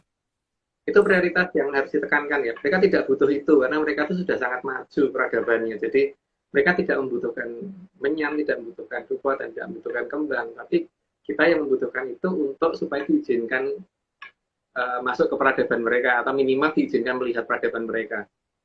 Lanjut, Mbak. Jangan pernah memberikan kembang rontok, karena kembang rontok biasanya untuk tabur bunga di kuburan. Sedangkan peradaban mereka bukan kuburan. Sangat jelas itu ya, bahwa mereka bukan kuburan, maka jangan dikasih bunga tabur untuk makam. Karena mereka memang belum meninggal. Lanjut. Bunga tabur bukan untuk berhubungan dengan peradaban besar, tetapi untuk menghormati yang sudah meninggal. Tapi itu di peradaban kita ya. Kalau di peradaban mereka, mereka bisa moksa. Kalau moksa berarti kembali seraga-raganya, tidak meninggalkan apapun gitu. Karena bagi mereka, Arcopodo itu tempat yang hidup, bukan tempat yang sudah nggak hidup. Lanjut, Pak. Sedangkan peradaban besar bukan kuburan, jadi pemberian bunga tabur atau kembang rontok pada mereka akan dianggap sebagai hinaan. Dan akan membuat mereka justru menutup gerbang serapat mungkin. Tapi gimana ya kalau beli kembang untuk sesaji itu yang ada rontokan semua saat ini gitu loh. Apa ya berarti harus nanam sendiri gitu. Atau gimana, Aryo? Ya harus gitu. Harus menanam kembang di sendiri. depan rumah. Harus itu nggak ada pilihan Om, karena nggak ada pilihan kalau di daerah sini. Ya karena emang Di rumah apalagi Mbah Mbien, ya kan, di rumah Mbah Mbien itu loh punya pohon-pohonnya semua loh. Iya. Yang kembang ros merah, kembang ros putih, ada melati tumpuk, melati apa, ono kenongo, ono kantil kabeh, pandan duwe. nggak, tapi Rumahnya ini Mbah dulu menyanas begitu, kuplik. menyanas ada yang ngomong bukan kembang desanya dilarang ya, jangan. Kembang desa itu udah lewat, Jangan dilarang kembang desanya. Jangan. Saya kembang kota. Sayang ya, jangan bro. Tapi Kembang desanya jangan dibuat persembahan lah. Di Jakarta itu emang di Jakarta itu udah jarang karena kan emang kadang-kadang yang diminta itu kan salah satu jenis bunga yang spesifik. Dan di Jakarta itu kalau dicari nggak ada. Nggak ngerti kenapa nggak ada gitu loh. Di Jakarta tuh nggak ada. Satu jenis bunga ini tidak ada. Ya, harus nanam sendiri. Dan bunganya juga jarang-jarang berbunganya. Ya piye.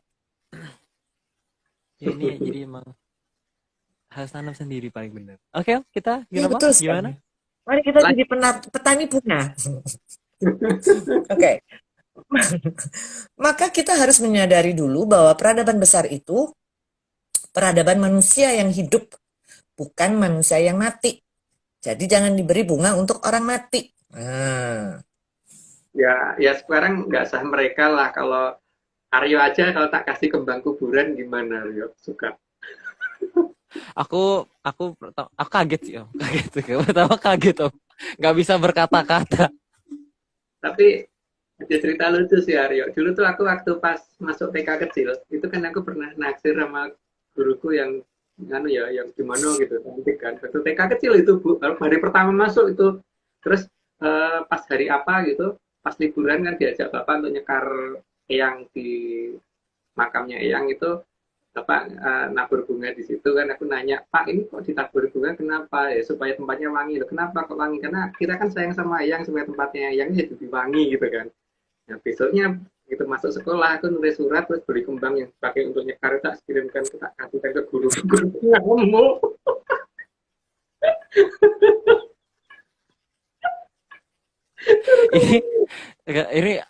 ini ini mimpi mimpi besarku. Nanti kalau misalnya ke depannya ada ponakanku yang masih kecil lagi, itu aku ajarin kayak gitu. Itu mimpi besarku, mimpi besarku. Kamu kalau suka sama orang kasih bunga tabur. Kayak ibuku marah-marah, aku dijewer di rumah itu bapakku ngakaknya sampai seminggu tuh nggak selesai-selesai katanya itu. Tapi aku nggak merasa salah waktu itu, merasa bener aja karena nggak ngerti kalau itu keliru. Lanjut, Mbak. Lanjut.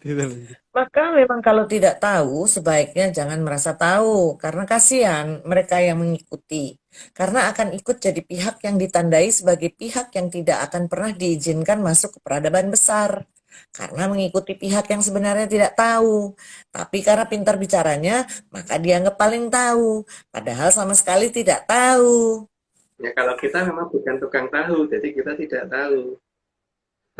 Nah, tapi aku tempe. Tapi kita pemakan tahu, Mbak. Jadi bukan Iya, bukan. tempe tahu. Pakai kecap, Mas. Enak, Mas. Iya. Lanjut, Mbak. Maka bagi yang benar-benar tahu, pasti tidak akan mengenal batas, karena akan benar-benar dibantu oleh peradaban besar tersebut, dan memberitahukan akan kembalinya mereka secara bertahap.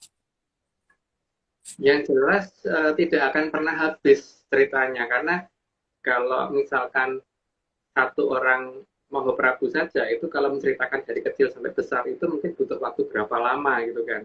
Itu baru satu. Nah, kerajaan kita itu dari mulai zaman kerajaan Keling, di zaman Kolo Kukilo, terus sampai dengan ke zaman kita sekarang ini, itu ada berapa banyak kerajaan, itu nggak terhitung ya banyaknya. Dan itu semua kalau bercerita satu persatu, mungkin 100 tahun aja nggak akan selesai untuk bercerita gitu. Makanya kalau masih mengulang-ulang satu cerita, berarti dia itu analisis. Mungkin habis ini nanti disclaimernya Mbak Etika yang ada analisisnya itu, Aryo. Gak boleh kita menganalisa. Sekarang aja, Om. Sekarang. Aku tuh penasaran deh, kemarin masih nyari soalnya. Itu kok aku nggak ketemu ya video itu ya. Sekarang aja ya, Om ya. Ada di YouTube nggak? Di YouTube nggak sama Aryo? Belum. Nggak, ini. Ketemu nggak? Ini semua Sekarang, iya. Sekarang atau nanti? Sekarang aja, Om. Sekarang, Om. Ya, Tanggung. Yang bagian terakhirnya aja. kurang turun. ingat, gunakan brandlisis, bukan analisis. Dari depan dong, Aryo. Ini semua cuma dongeng. Nggak percaya, nggak apa-apa. Tapi kalau percaya, ya jangan. Ingat, gunakan brandlisis, bukan analisis.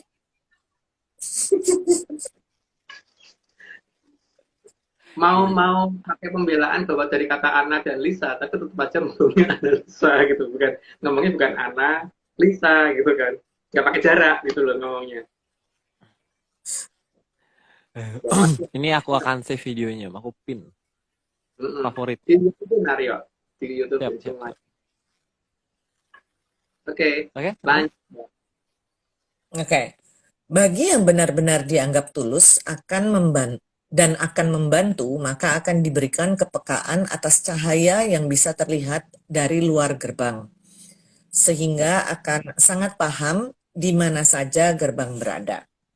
Karena itu lock on target ya, cahaya bagi mereka bisa mereka atur arahnya harus kemana dan ke siapa, itu bisa mereka atur bener. Jadi walaupun posisinya berdekatan, tetap aja yang lain nggak akan lihat. Yang lihat cuma orang tersebut. Ya, orang tersebut itu siapa, kita tunggu deh. Karena kita juga dalam posisi mencari. Oke, lanjut, Bang. Juga akan diberikan hak khusus untuk mengabadikan peradaban besar dari kejauhan yang tidak akan mudah dilihat oleh sembarang orang, terutama mendokumentasikan perkotaan di arah yang seharusnya tidak ada kota. Ya kalau itu sih kebetulan kita pernah dikasih tahu ya, Aryo ya. Tapi cuman lupa. Iya, betul. Gambarnya sekarang lupa deh. Itu Cuma siapa ada yang ngambil aku nggak tahu Om, lupa ya. Siapa ya yang ngambil waktu itu ya? Nggak tahu. Oke, Oke lanjut, Mbak. lanjut Manggo. Jadi yang perlu disadari adalah mereka itu ada dan mereka itu hidup. Mereka juga bukan lelembut, jadi jangan diperlakukan mereka sebagai lelembut. Karena perlakuan seperti ini akan membuat kita semakin dijauhi oleh peradaban mereka.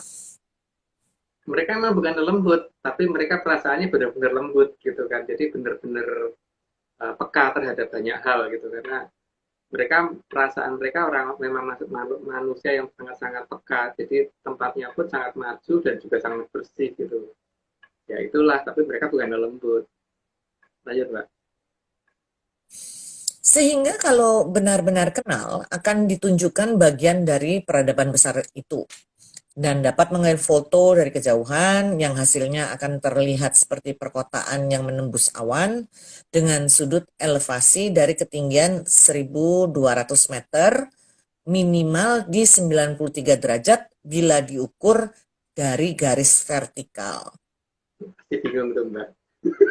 Pasti bingung kan? Jadi kita kalau ngelihat itu pakai pipa. Pipa itu di sini kita kasih butur derajat, terus kita kasih gantungan. Gantungan kasih batu. Pada saat kita melihat kan kalau misalkan itu kalau itu kota yang ada di garis vertikal. Kayaknya Om terputus Om. Tadi sempat muter. Nggak boleh cerita. Ya jadi Apa nggak boleh. Nggak boleh cerita. enggak ini mungkin ini pertanda karena kita ini kita ada sebenarnya udah beberapa kali sebutin tapi belum ada yang praktekin Om. Mungkin itu. Kita udah berkali-kali soalnya. Mungkin itu ya. Oke, kita lanjut. Lanjut aja. Mari kita lanjutkan saja. Serapat-rapatnya mereka dalam menutupi peradabannya tetap ada gerbangnya. Maka sandi yang ditinggalkan leluhur tentang keberadaan gerbang harus kita sadari. Beliau pasti meninggalkan beberapa sandi sih, dan sandi-sandi itu yang harus kita cari. Sandi-sandi ya, ngomongnya sandi. Karena kalau orang dulu kan nulis C itu pakai Y, jadi pakai cowok dicerok gitu kan, jadi bacanya sandi. Nah kalau sekarang disebutnya sandi, yombo gitu kan. Itu sama nggak sih Aryo, sandi dan sandi sebenarnya? Nggak ngerti Om, nggak paham. Nggak paham. Nggak tahu. Shandi itu biasanya shantik. Mungkin. Oke, monggo. Oke. Gerbang oleh leluhur digambarkan sebagai jalan yang melewati celah yang sempit dan ada pada posisi yang lebih tinggi dari tanah normal. Jadi bukan di puncak bukit atau puncak gunung. Jadi bukan di atas ya, dan biasanya dia ada di dataran datar gitu. Tapi nggak di atas.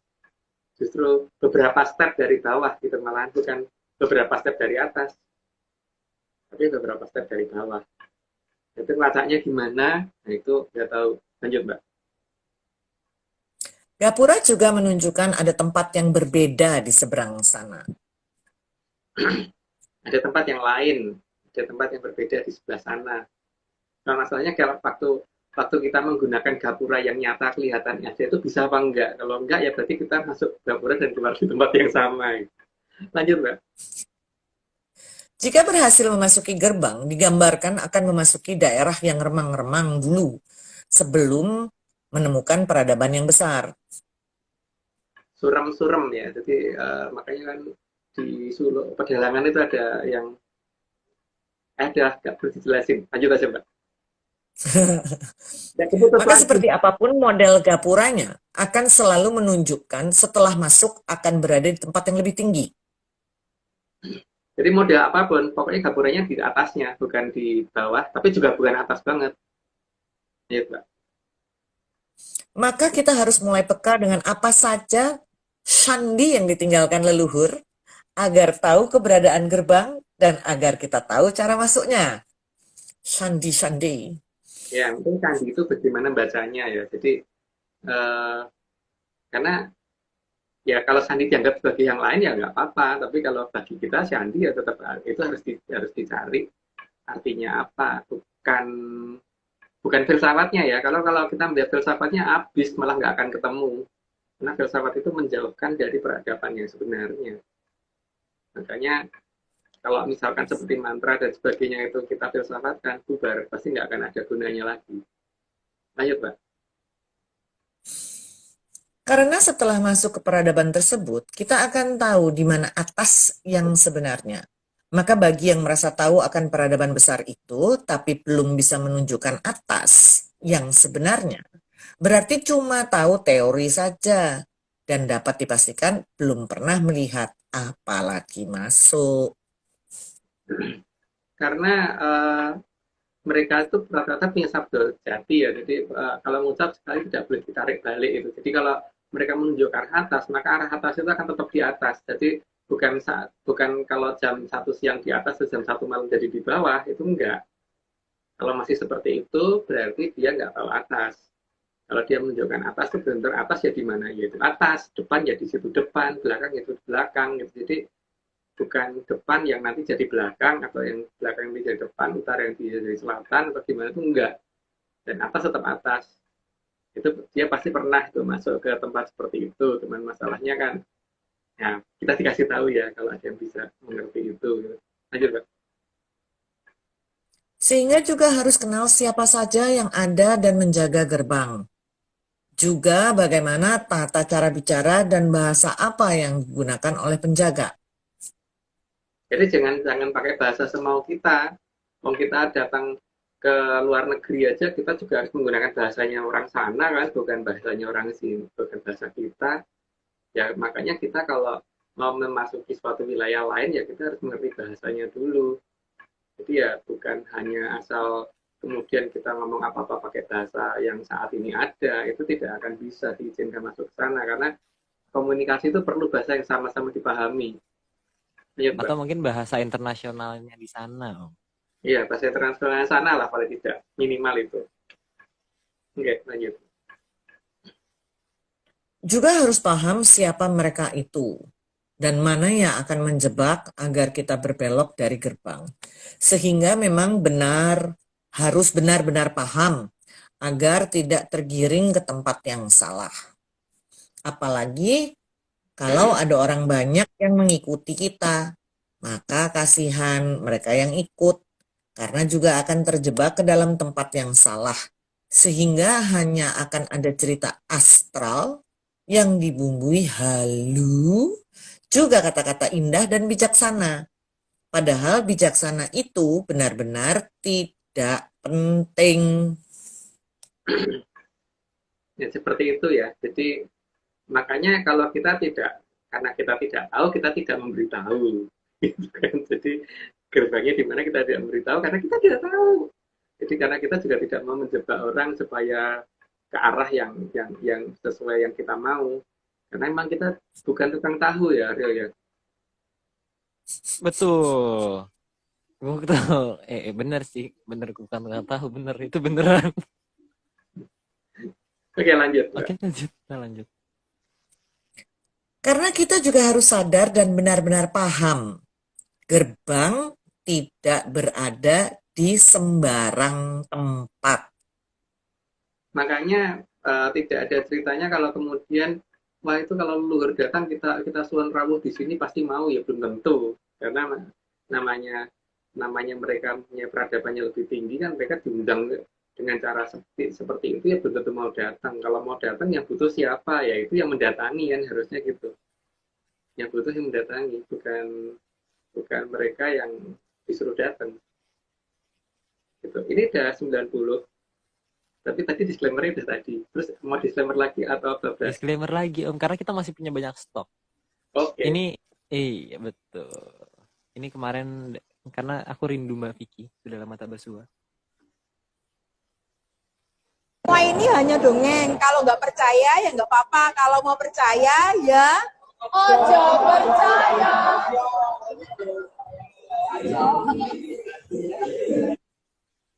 Oke. Iya. Yes. Oke, lanjut dulu Mbak. Kita juga harus menyadari tempat yang tidak ada gerbangnya akan menuju ke arah bawah.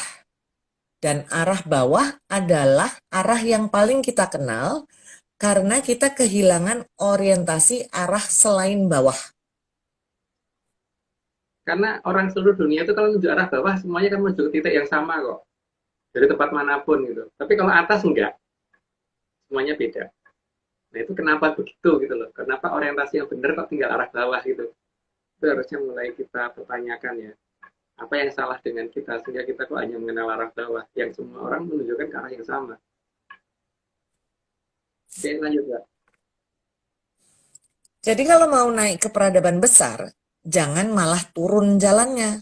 Karena mereka yang di peradaban besar ada di ketinggian. Kebangunannya aja di atas 1.200 meter kok. Itu yang ini ya, kalau kita ambil flat lurus dari Kintameng, kenyataannya 3 derajat ke atas.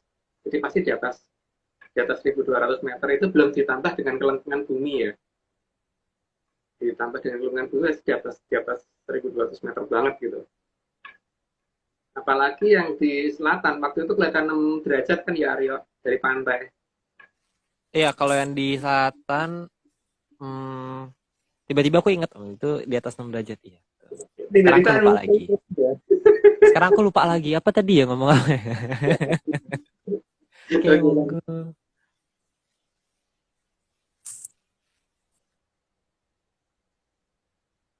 Lanjut Mbak. Monggo. Oh, oke. Kita juga harus mengerti bahwa jalan masuk dan jalan keluar itu berbeda. Maka jangan masuk melalui jalan keluar, karena tidak akan diizinkan. Juga jangan keluar di jalan masuk, karena pasti juga tidak akan diizinkan. Kecuali mereka sendiri ya. Kalau dari peradaban mereka sendiri ya mungkin nggak apa-apa. Tuan rumah itu boleh keluar masuk melalui mana aja itu boleh. Tapi kalau tamu tuh ya harus ngerti aturan gitu kan. Kalau tamu harus tahu aturan. Tapi kalau pemilik rumah ya sakarpe ya itu tempatnya dia. Lanjut Mbak. Karena jalan keluar akan berhubungan dengan membuka kembali ke alam peradaban kita. Maka bagian atas tidak akan tertutup. Bagian atasnya terbuka ya kalau jalan keluar. Karena supaya kita bisa kembali melihat peradaban kita dari atas sampai ke bawahnya dengan benar dulu. Tapi kalau jalan masuk kan kita ditutup dulu bagian atasnya karena nanti berubah total. Katanya mbahku begitu. Lanjut Mbak. Terbukanya bagian atas agar kita kembali kehilangan orientasi arah atas dan hanya paham arah bawah. Ya karena peradaban kita memang begitu, tapi ya nggak tahu banyak orang yang ngerti maha atas gitu, tapi nggak ngerti deh atas itu ada di mana kok di sini tuh. Karena atas itu harusnya tempat yang sama di setiap tempat karena pernyataan bahwa kalau Moho Prabu aja itu sudah punya sabda jati, pasti yang di atas Moho Prabu pasti lebih punya sabda jati lagi. Jadi kalau bicara tidak akan dibalik-balik gitu. Ya itu tadi ya. Kalau minta kebun nggak akan minta sapi gitu kan Aryo ya. Minta sate nggak akan ganti burger. Atau minta burger diganti sate nggak akan. Jadi minta sate ya sate dari awal sampai akhir. Dengan alasan saya mau menghemat tusuk gigi itu nggak pak, ya, nggak boleh. Harus konsisten berarti. Kalau kepengen itu ya kepengen itu. Kalau yang ini ya kalau udah dapat itu baru nanti kemudian boleh ganti yang lainnya. Jadi kalau minta sate, tapi misalnya jangan minta sate, satenya udah dipanggang, udah siap dipanggang nih. Masa diganti burger kan kasihan yang masak. Iya. Ya yang kasihan yang pesen juga, yang satenya datang burger orang lain yang diambil juga nggak boleh dong. Iya curang kan tuh kasihan deh. Kasihan loh kan lapar ya. Itu dah. Harusnya burger punya orang. Ya. Itu berarti kan nggak punya sabda jati ya. Iya, itu berarti nggak punya sabda jati kalau gitu. Oke, lanjut. Lanjut. Maka memang perlu dicermati bangunan yang seolah-olah rusak itu karena benar-benar rusak atau cuman dibangun seperti itu saja. Agar kita mulai paham apa yang namanya gapura. Apa yang namanya dan bagaimana caranya masuk dan bagaimana nanti lewat mana tempatnya keluar gitu kan. Dan Menarik. landscape itu bisa dicocokkan di tempat yang lain, jadi itu kan cuma Siandi ya, aslinya di mana harus dicari gitu. Lanjut Mbak. Seharusnya kita juga paham mana gapura yang tidak boleh kita masuki, karena yang boleh melaluinya hanya untuk mereka yang boleh keluar masuk saja. Ya ada jalur yang tidak boleh dimasukin oleh kita juga kan. Seperti apa kalau kita mau bertamu ke tempat orang itu kan juga ada pintu yang tidak boleh kita masukin toh. Kalau tamu tuh harus masuk lewat pintu depan gitu. Jadi nggak boleh masuk lewat tempat yang lain kecuali kalau saudara atau pemilik rumah itu nggak apa-apa. Tapi kalau orang lain ya nggak boleh. Nggak boleh lewat garasi, kecuali pegang kunci sendiri gitu ta. Ya, kalau pegang kunci sendirian berarti itu kalau nggak pemilik rumah orang yang dipercaya atau saudara kan atau Ya, malah orang. betul. Tapi kalau tamu bener-bener orang yang bener-bener bertamu masuk iya sih masuk lewat garasi apalagi kalau lewatnya genteng. Oh, itu maling itu. Gitu.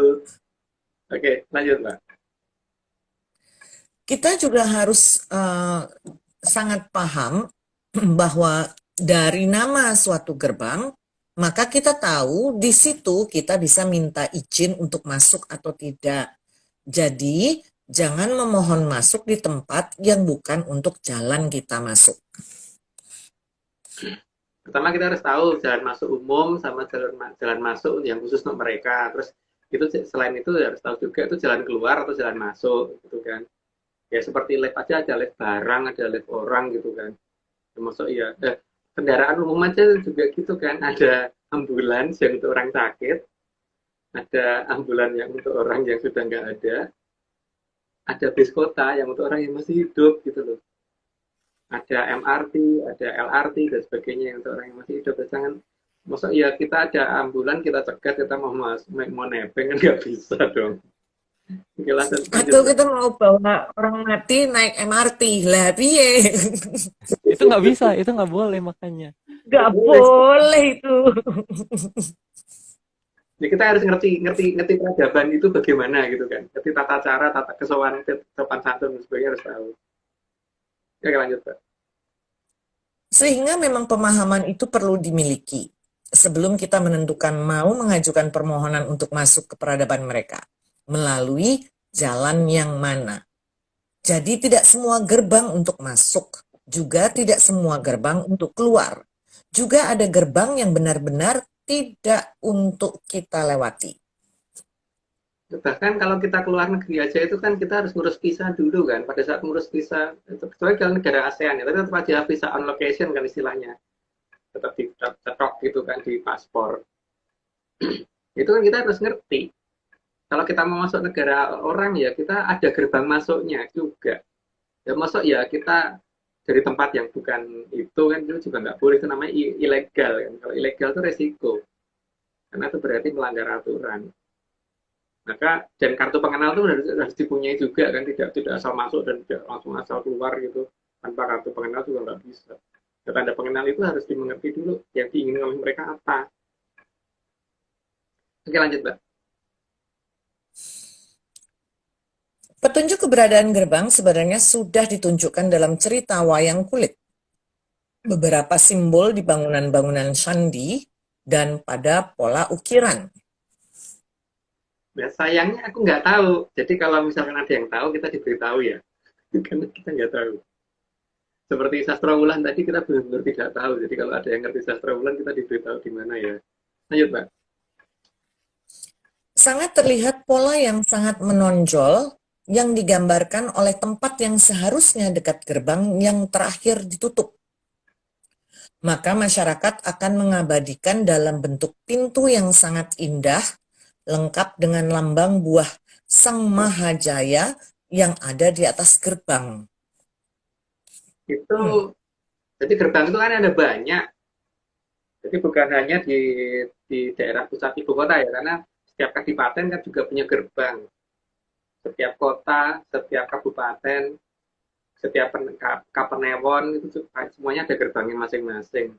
Jadi ya kita harus mengenal itu. Tapi yang terakhir ditutup itu pasti paling dikenal dan pasti paling paling paling pasti mereka juga masih masih bisa mengingat sedikit lah paling tidak tentang buah mojo itu seperti apa, buah pengetahuan atau buah mojo itu seperti apa, dan gerbang itu dulu bentuknya kayak apa gitu. Cuman masalahnya kayak apanya tuh kayak apa tuh juga nggak tahu. Lanjut Mbak. Makin bagus hiasan dengan keemasan yang dibentuk di pintu yang dibuat masyarakat, maka di tempat itu memang banyak gerbang menuju ke peradaban keemasan Nusantara. Nah, itu ada di mana kita juga nggak tahu maksudnya itu. Mungkin Aryo yang tahu. Aku nggak tahu ini hiasan khas mana, aku nggak tahu Om. Oh, sama Iya. ya. Gitu ya. Ya pokoknya di Kurang peradaban tahu. gitu di mana gitu kita nggak ngerti banget ya. Mungkin siapa tahu kalau di Brana atau teman-teman di Bali pada tahu kita dikasih tahu ya karena kita nggak tahu. Iya Lanjut. benar. Nah, kalau di Jawa namanya regol bukan sih? Kalau yang kayak model gitu, pintu tuh regol ya? Ya, Salah ya? ya, regol itu bahasa setelah dari Jawa, Mbak. Tapi kalau masih di Kawi bukan belum regol, masih bantar, masih bentar. Oh, Atau masih gap. bentar. Kalau udah Jawa jadinya regol. Ya. Kata mbahku loh, Mbak. Oke. Ya nggak apa-apa Mas. Nanti saya juga tanya sama mbah saya deh. Kita nanya sama mbah-mbah. Maka dalam mencari gerbang, memang juga harus mencari di mana pola keemasan itu muncul. Karena di sana pasti banyak gerbang yang akan pertama dibuka. Menarik. Ya, makanya Cantik-cantik. walaupun Mojopahit itu nggak jauh dari tempat kita ya Aryo ya, tapi paling tidak gerbang yang akan dibuka di paling awal ada di mana gitu kita harus paham dulu. Hmm. Oh, Aku gerbang yang nggak paham. kuncinya Aku nggak ketemu. paham. Oke, Pasti oke kita perlu. pasti gerbang yang dibuka adalah yang kuncinya ketemu duluan. Yeay. Bener, yang kuncinya ketemu duluan. Betul. Kalau kuncinya nggak ketemu, sekali. bukan yang pertama. Tapi bisa dibantu.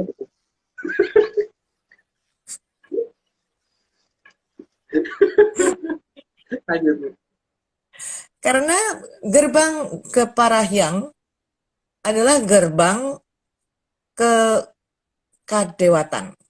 Maka memang daerah terdekat dari gerbang pasti akan makmur masyarakatnya.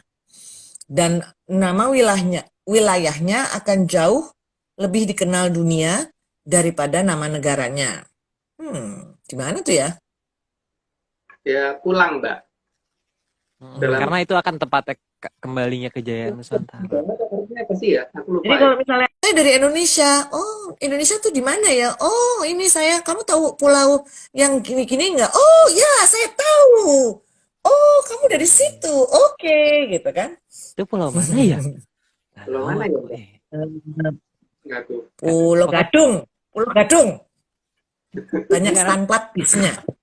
Karena harusnya pulau Kadewatan juga ya Om harusnya ya. Kapalnya kali banyak ini ferinya, kapal ferinya. Karena nggak ada jembatannya.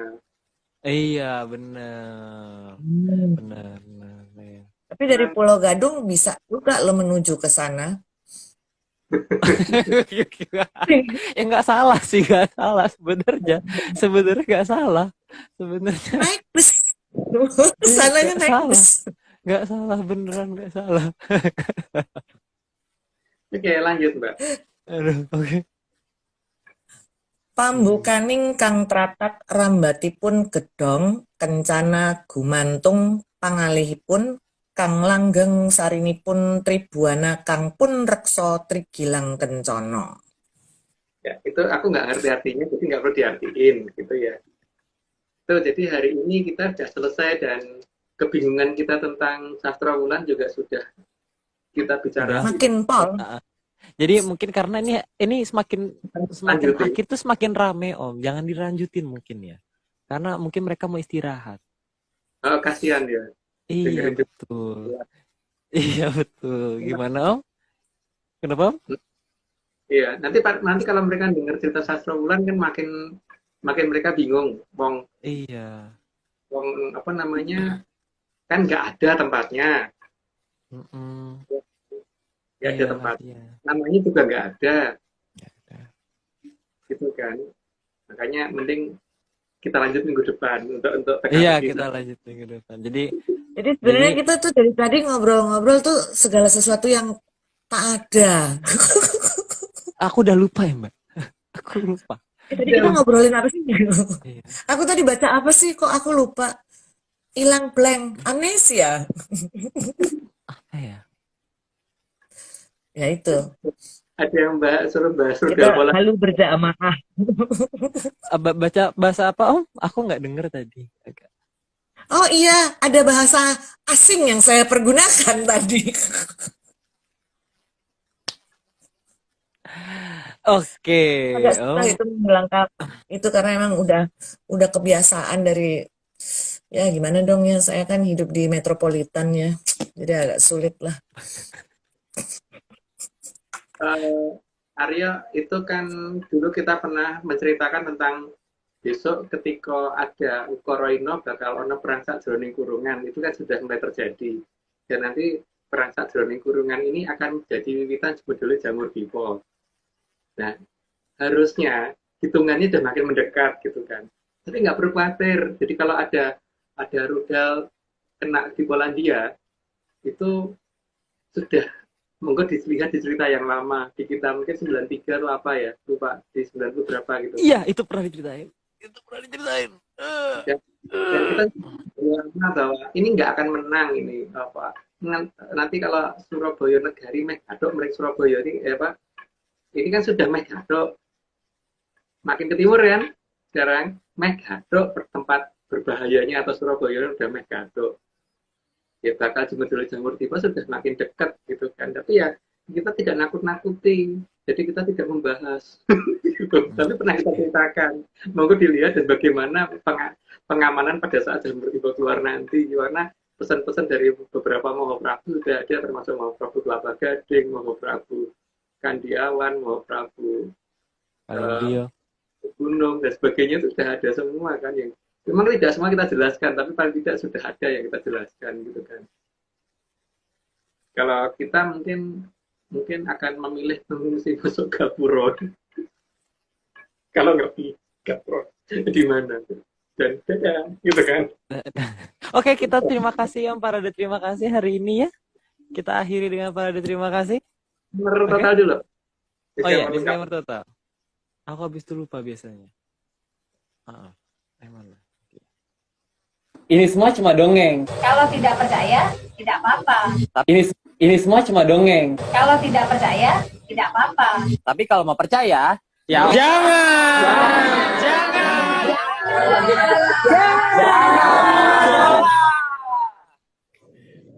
Ini bukan gertakan.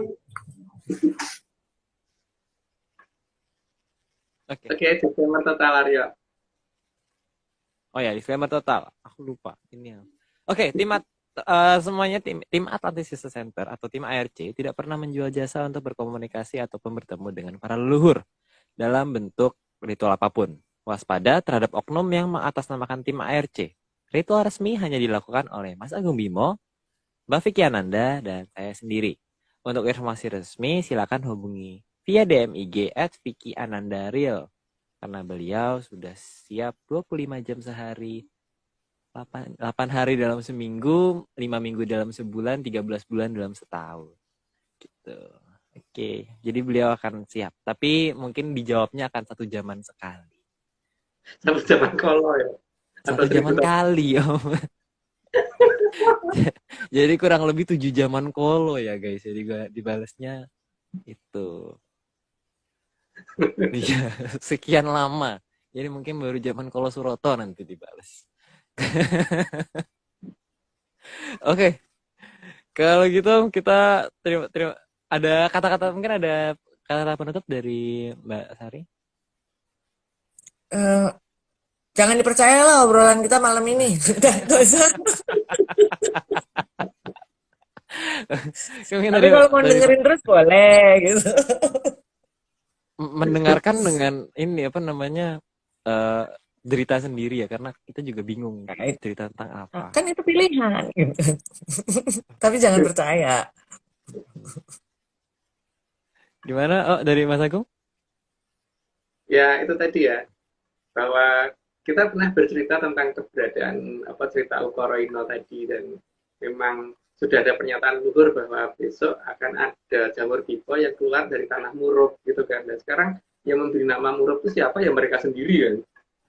Jadi bukan kita loh yang ngasih nama, dan bukan luhur kita yang ngasih nama loh. Mereka sendiri yang ngasih nama Murub itu. Dan kalau itu sampai keluar benar dari sana, efeknya seperti apa sudah pernah kita ceritakan. Dan yang penting tenang, karena itu bukan akhir zaman, itu hanya ganti zaman.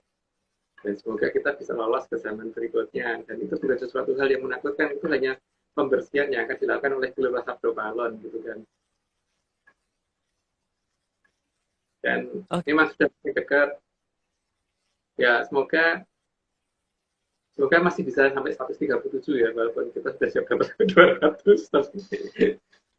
Mungkin akan titik rawannya di sana mulai agak berbahaya, terus nanti setelah 103 berapa ya, karena kita menceritakan tentang keberadaan Mahapati Gajah Mada di 137, dan Sumpah Palapa itu apa dan kapan sebenarnya akan dinyatakan, atau apakah dulu atau justru nanti gitu kan. Itu nanti di 137 akan kita buka, dan itu berarti awal akan adanya suatu hal yang dijangkakan luhur. Itu juga nggak jauh kalau sampai situ, tapi ya itu aku nggak tahu. Gitu. Karena yang dikatakan bahwa besok akan ada wewe putih Gegamanto Bowulung ngabrasang wedon kan sudah terjadi kan. Dikatakan wewe itu kan karena bentuk dikatakan wewe putih karena dia berpakaian serba putih dan ini kan, dan membawa tongkat yang untuk nyemprotin itu. Gitu kan, yang dimusuhi yang nggak kelihatan gitu, dan akibatnya bakal ono pasar ilang kumandangi, negara ilang renge dan sebagainya. Terus banyak tempat yang disekat, ada kan pernyataan itu.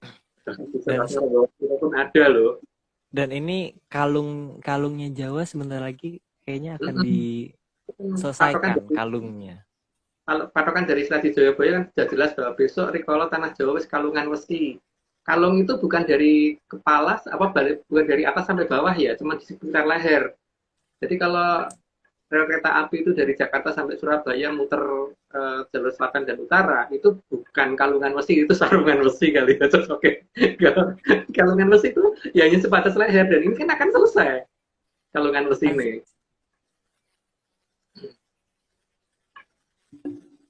Jadi ya sudah, oke, begitu kita kenapa Mbak Sari? Ada apa? Nggak apa-apa. Oh, Mau kalungan besi juga deh. Jangan dipercaya, itu tadi yang paling penting, itu jangan dipercaya. Kan nggak percaya kan. Oke, kalau gitu kita tutup ya, dengan terima kasih. Ya, oke. Oke. Gitu, terima kasih sebesar-besarnya kepada Kitunggul Jati Jaya Mongrogo yang sudah menyediakan data dan juga menjadi pamong bagi kita semua. Kemudian juga terima kasih Mas Agung menjadi narasumber dan juga sudah membuatkan slide.